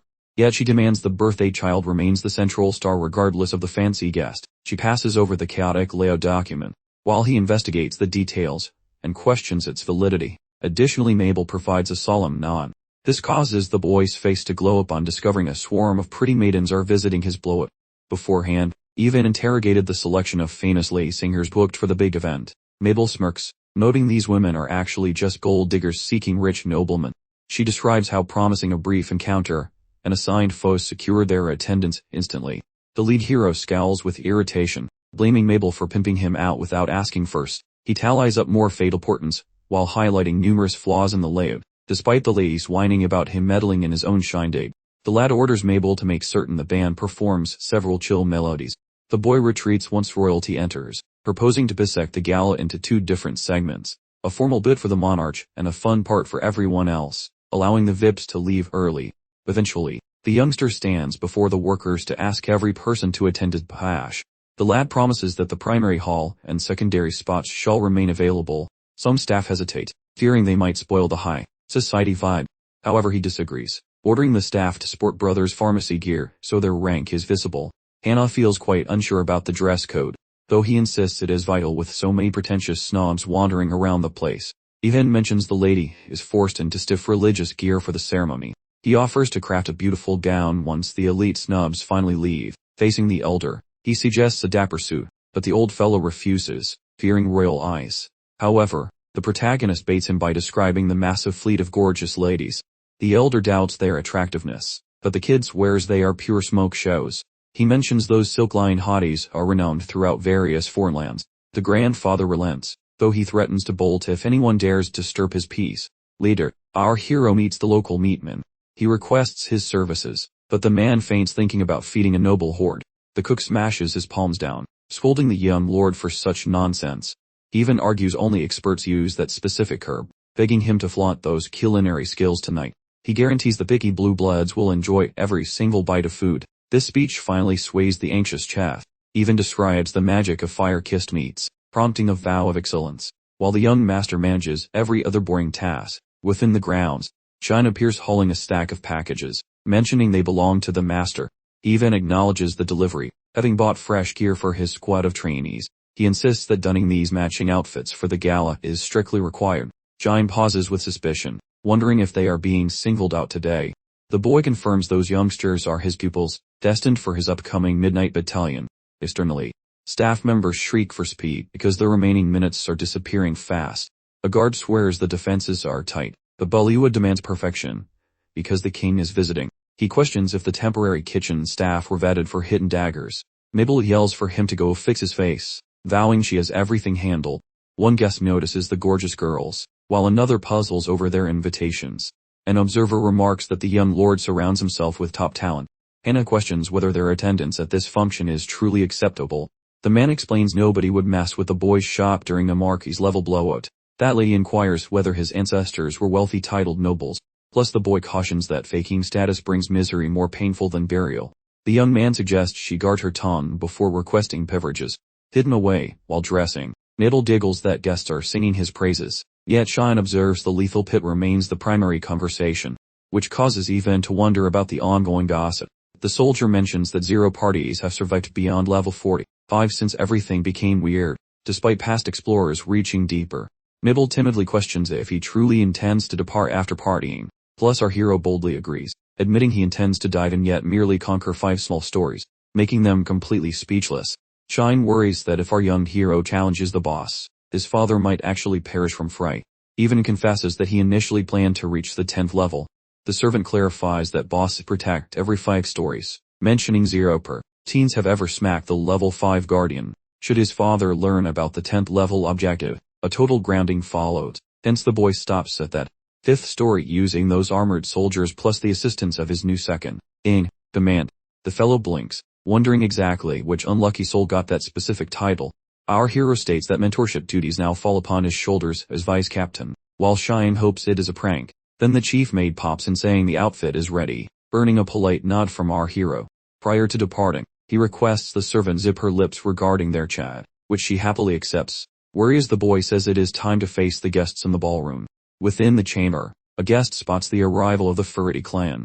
That veteran compliments the pale-haired girl, leading Hannah to mention that she is Alicia of the Furity household. That guy hunts for Beluo, while speculating whether Alicia will walk inside with Ivan. Meanwhile the poor girl looks quite green and nauseous. The parent promises an introduction soon, begging his daughter to keep her composure, and snacks down. Pro speculates on how much the boy has truly improved, smirking, because the lad has finally become a legitimate opponent for him. Alicia whispers that he is a big fat liar, though he swears his pants are not on fire. Suddenly, the great Lord Sheridan and his lovely spouse appear. One guest asks about the second lady, whereas a bystander assumes she is currently nursing the fresh baby. The fancy Marquis struts forward, thanking the crowd for not ditching his expensive party. Standing tall, he blabbers to the fancy folks about that ancient era when his eldest finally hit 12. Now the old man declares it is time to party for his second kid's puberty milestone, setting the stage for Ivan. Behind the curtains, Beluga sprints inside like her hair is on fire, clutching some spicy news from the entrance, making the little lord look quite bamboozled. Over that way, everyone snaps their necks toward the rear as a shiny gold stick thumps the ground with some serious attitude. His Royal Highness marches inside, while Princess Serena trails him like a very elegant shadow. He showed up too early. Just as Ivan sees the king, within the ballroom, the ruler glides forward surrounded by Tinkin bodyguards, with the princess strolling right behind them. The host waddles over to ask why the heck he is so early. He mentions the shindig has not even kicked off yet, so the big boss simply nods, and joins the fun anyway. With the host acting like a fancy tour guide, walking right next to the golden crown. Near the platform, the Marquis yells loud enough to wake the dead, grabbing everyone's wandering focus. He lunges forward with open arms, basically tackling his kid with birthday wishes for his 12th year on Earth. Even says thanks and promises to not ruin the family reputation, vowing to help the peasants with all his might. However, the dad gives him the stink eye, and demands to know exactly how his boy plans to be useful. The kid stops for a second, before announcing he is starting a monster hunting club, naming himself the boss of the Say's defense. A few fossils remember that group was fired ages ago, while some folks wonder why a toddler is in charge, leading to the giant boss waving a palm to demand some silence. He demands to know why the boy picked this path, whether the spotlight got to his head, or if he is just being a total hothead. The dad jumps in to clarify his spawn's not ditching, he just chose the pit. The host demands a confirmation, which he does with a big nod, telling the king he is ready to be the basement boss, noting he already recruited Shine, plus Rian, and Baloo. Rumors swirl that the kid should probably wait until he is a legal adult before fighting scary beasts. Our main hero insists he will show his grit by diving into the pit with his band of merry misfits. He finishes by saying he will return with the decapitated noggin of the level 5 boss just for the fun. Right then, our old man suffers a complete meltdown, screaming about how his boy lacks maturity for any captaincy role. The lad nods, claiming he must earn some street cred and show everyone he is actually serious about this crazy plan. Suddenly, the father gets questioned about his recruitment drive, as people eyes shine beyond, and Baloo is standing there like stone statues. The captain walks out and promises the kid is the real deal. Observers present identify that Iron Wall Commander Michael Erlock as the one supporting those 3 little trainees. That commander claims these kids practiced for eternity, boasting they possess more power than many veteran warriors, and trade blows beside the more experienced fighters, telling that group they have enough guts plus glory for conquering those 5 deep dungeon levels. From the far wall, the dad has a meltdown, shouting that no sane leader would allow their kid to enter a death trap. The captain suggests a quick scrap against the veterans to show their talent, letting the father make the final call. The monarch, looking amused, tells the lad to show off his fancy tricks right now. The boy agrees, and soon both squads are staring each other down like hungry dogs in the middle. Inside the massive room, the captain explains the regulations, letting sharp blades and sparkly sorcery be used in this playground scuffle. The commander lifts an arm, gives a nod, and yells for the mayhem to commence. The referee starts the brawl featuring the veteran soldiers against a squad containing Shine, plus Rian, screaming how sorcery is legal before mayhem starts. Professional soldiers dash ahead as the small squad gets ready for a really painful collision. The big guy braces himself while activating a fancy magical protection spell. Enemy weapons start dancing wildly until he shoves them away, making 2 of the grown men trip over their boots. Shine moves like a caffeinated ninja, cutting through the air, before the other guy can even blink his eyes. Even if a soldier prepares to strike, his boots get stuck in ice while Baloo starts cooking up a massive flame orb which she chucks. This forced the commentator to intervene, shouting for everyone to quit, as he ended the scuffle right then. The official shouts that Ryan and his buddies are the ultimate victors. Some fellow notices the heavy buckler, mentioning how a meat shield of that quality helps in every messy fight. That observer admits the remaining 2 kids are surprisingly talented as well. The monarch halts everything, asking if the shirt and bloodline keep such tiny monsters tucked away for special occasions. The noble frozenly watches, sweating as he realizes the sheer power of those kids. His Majesty decides Ivan is a genius boss for assembling that trio into such a spicy group of misfits. That guy wonders if Ivan possesses any actual talent, so our lad asks the head soldier for a hand. Her Highness screams among the mob, while the kid frets that escaping would forfeit every chance of visiting the pit. Michael waltzes out, announcing that he will be the challenger. That crowd chats about this selection, mentioning how Michael can easily protect the youngster. Warrior types mumble that facing the little boss means certain doom for their souls. Additionally, Alicia stays very focused once that little scrap finally starts, using the established rules of engagement. That small boss and Michael get into position, looking ready for a brawl. After a whistle blows, they zoom ahead. Michael lunges to bully the kid, however Van stands firm, returning a hit. However, that opponent slams the leg into his flank, after which both swap fast hits. Bernard rejects any magic item theories, swearing this comes from nothing but raw muscle. Our main man moves with buttery smoothness, landing hits that make the other guy look silly. Bernard notes that while fancy gear helps, you cannot just buy talent at a shop, you gotta train. That old guy Ferrati is stunned by such pro fighting from a kid. Then Alicia confesses her crush without any delay. Once the idea of wedding bells gets tossed around, the dame hesitates, then nods if the lad agrees, mentioning how amusing that sounds. Meanwhile, the old man vows to rig the game so the offer gets accepted. The lad stumbles, creating a massive hole in his guard. Michael rushes forward, yet a fast reaction from Even sends that man crashing into the dirt. Out of nowhere, a judge stops the fun, aiming Michael D. Erluck topped out of the scrat. Rian bows slightly, questioning whether that star protests this final score, yet our lad simply accepts failure. Michael gives props for the fight, noting the boy has clearly been eating his spinach. The man suggests focusing on physical form to ensure the boy develops even quicker. Eventually, both fighters grip palms, concluding the scrap as best buddies. Out in the bleachers, the visitor feels super jelly that the boss raised crack kids. The man admits that big brother Eric is awesome, yet another gifted child is stealing the show. That old fellow bets the shirt and house value will skyrocket because of Ivan. Later asking if Crow is still a match, Crow tenses up, confessing the squirt has progressed massively since they previously met. feeling like he might be eating the kid's dust. Mid-Rune, Michael faces the masses, and proclaims Yevon's showmanship is definitive evidence of his prowess. The monarch groans, while the Marquis notes he shouldn't bother picking such a grueling light. After a brief lull, he yields by dictating a cap where Yevon only explores level 5, mentioning that level 6 is basically suicide. Yevon swears to conquer the floor, and trot back completely unscathed, though he secretly schemes that this is merely a start, intending to hit floor 10, when he ages again. Faraday hoists a drink, telling him to ditch the brainy stuff and party for his 12th year, which he permits.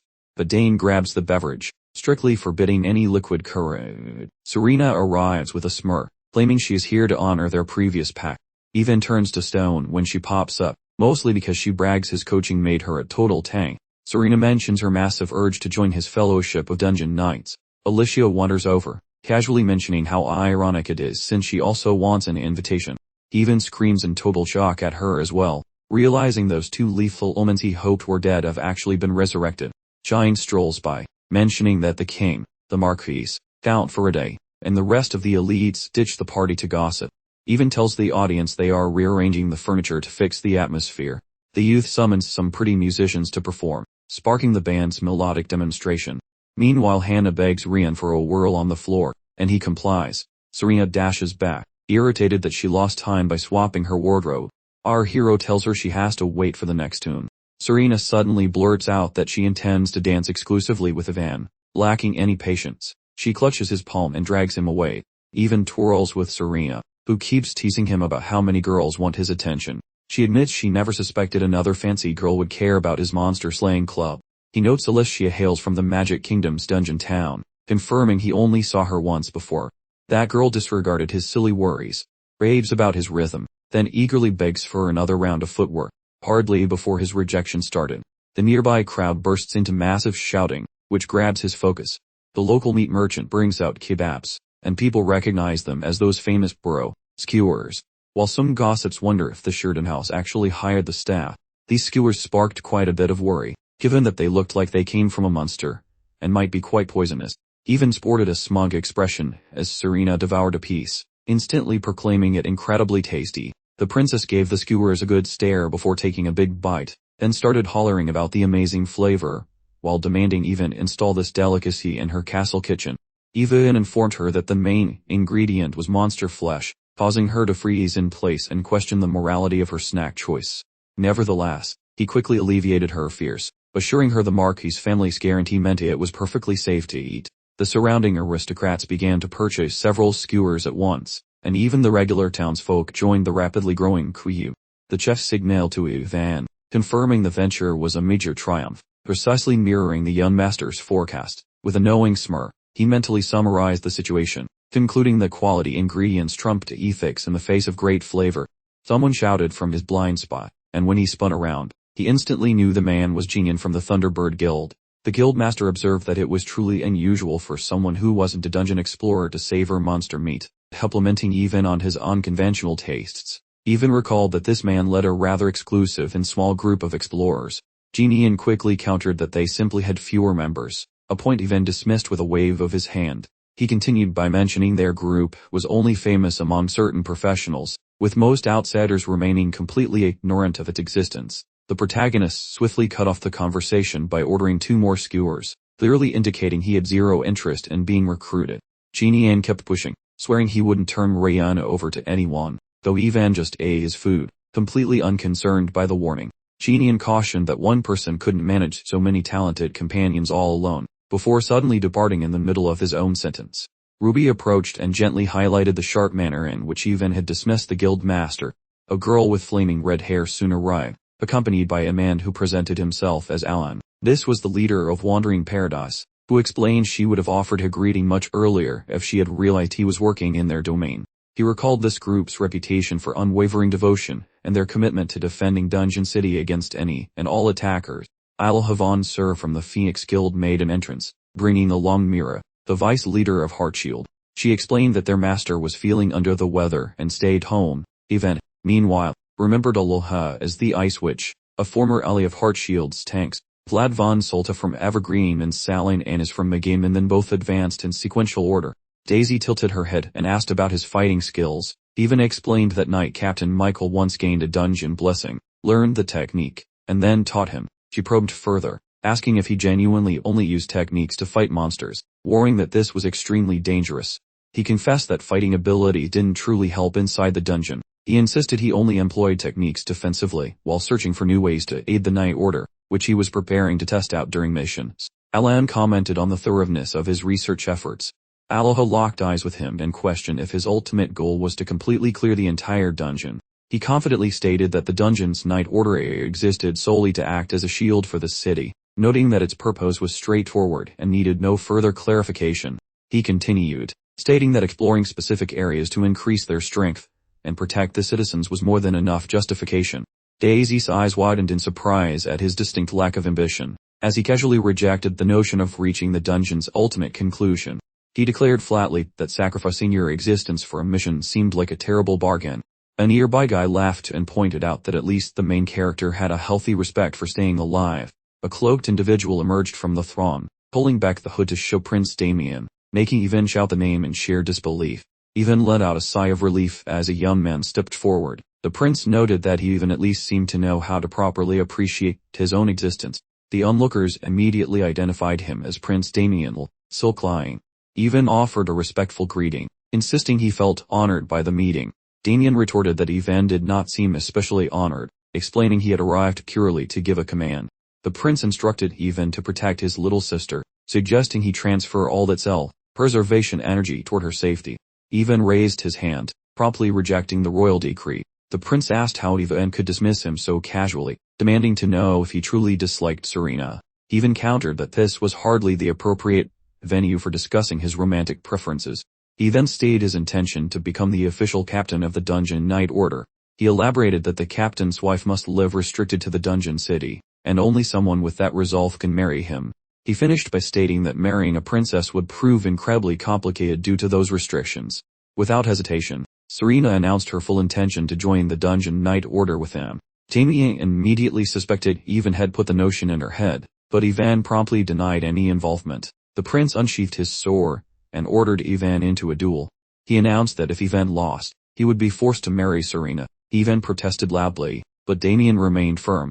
He reminded Yvan that he couldn't possibly reject a direct royal command a second time. The blade shimmered brightly in his grasp, yet it was an unsuitable weapon that significantly dampened his abilities. Yvan agreed to the challenge, but only if the prince promised never to issue him requests again should Yvan emerge victorious. Damien accepted the terms and commanded a nearby guard to offer Yvan a weapon, but the offer was promptly declined. Instead, Yvan opted to utilize his martial art, Heaven's Weight, a style specifically developed to withstand the claws and fangs of dungeon beasts, choosing to fight barehanded. The prince, meanwhile, was fully intent on teaching Yvan a lesson in humility. The duel officially commenced, with the two opponents facing off, one armed with steel, and the other with nothing. Damien shouted out Yvan's name and rushed into the fray. Yvan landed a single punch, sending the prince tumbling to the dirt completely unconscious. The match concluded almost immediately. Yvan pondered how a single punch had ended the match, wondering if an unsuitable weapon really weakened a fighter that substantially. Michael stepped forward and explained that the lingering heavy aura from the punch likely caused an internal injury due to a specific trait of Heaven's Weight.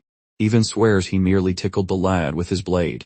Michael admits the boy has some seriously spicy combat moves. Although the eldest royal brat looks about as sturdy as a wet noodle, the winner saunters over to Damien, mentioning that sharp iron really dislikes his vibe. He recommends a heavy mallet, since smashing things requires less elegance.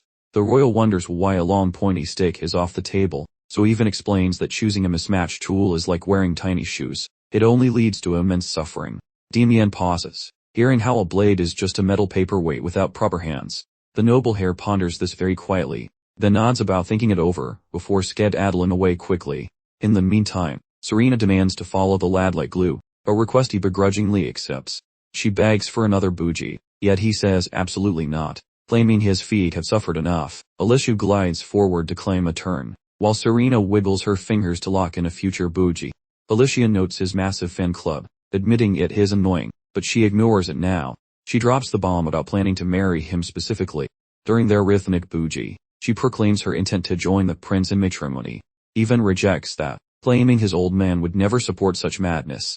But she claps back, explaining her dad is the aggressive matchmaker who was stalking them earlier just to seal the deal. He remembers the parents whispering in a corner, realizing they were likely bartering his freedom for a marriage contract. He then whines, claiming it is bizarre for a fellow with his low traits to be picked, yet she reveals her agreement is signed, causing him to freak out and demand some reasons. Alicia gets close, whispering that he acts like a guy who swallowed a whole encyclopedia, but he is currently shaking in his boots. The lad tells himself they have only encountered each other twice. He regrets skipping those emotionless face lessons, mentally yelling at Shine right now. Alicia mentions his terror is peak entertainment, so she plans to hover around him just to enjoy his constant sweating. He claims this specific predicament is quite hazardous, and chooses to ditch the gala completely, wishing only to vanish like a ghost while even attempts an exit. But a random lady blocks his path, requesting a quick shimmy. Shortly, a few more approach. At the start surf Anna, followed by Hannah, and before long the miniature horde gathers, with everyone eager for an opening. Close by, a pair of attendants witnesses the scene, with one joking about the fame while his comrade deems such charm normal for the boss.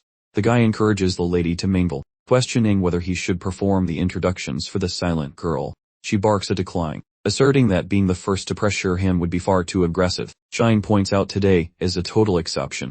The maiden notes that just breathing the same air feels magical, promising to treasure each sunset from this moment forward.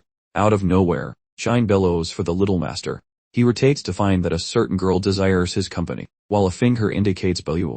Shine questions how much longer he will stall, so the youth apologizes, explaining his focus had completely drifted elsewhere. While observing her, he contemplates whether she is currently harboring a secret grudge. Bowing low, he speaks to the girl, wondering if she might tolerate his presence while guiding her through the party. She begins a humble denial, claiming such a privilege is far beyond her status. The boy suggests ignoring those tiny details for the time being, as he reiterates his polite offer. Directing a finger at him, she proclaims her joyful consent. The onlookers stare with absolute disbelief.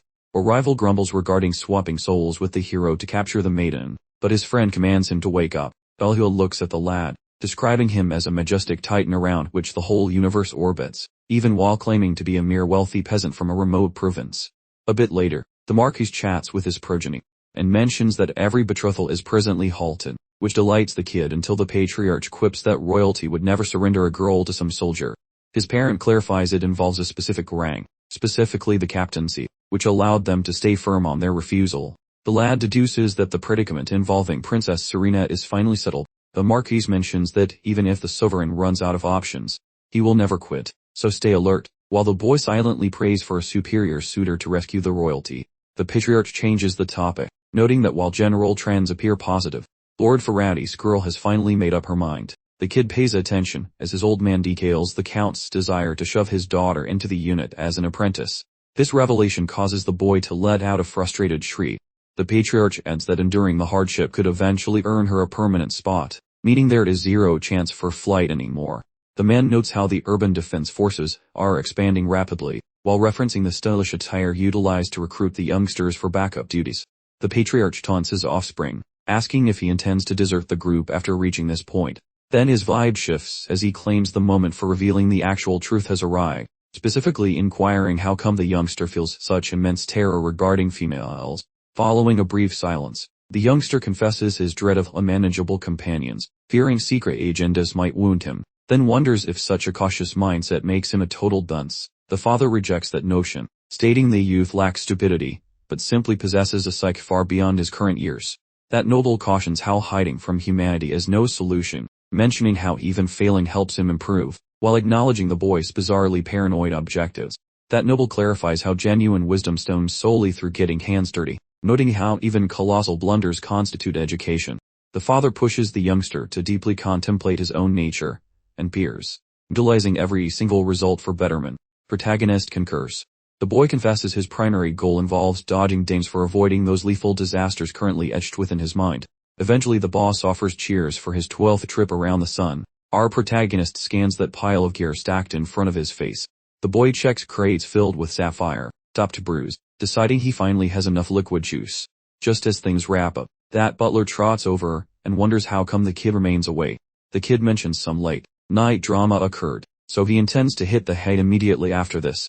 Just before any movement occurs, a sapphire radiance starts throbbing directly out of his ribcage. The lad yanks out the girl's jewelry, which is currently beaming like a lighthouse while morphing its physical structure. Suddenly, the entrance flies wide while the royal daughter charges inside like a caffeinated rhino.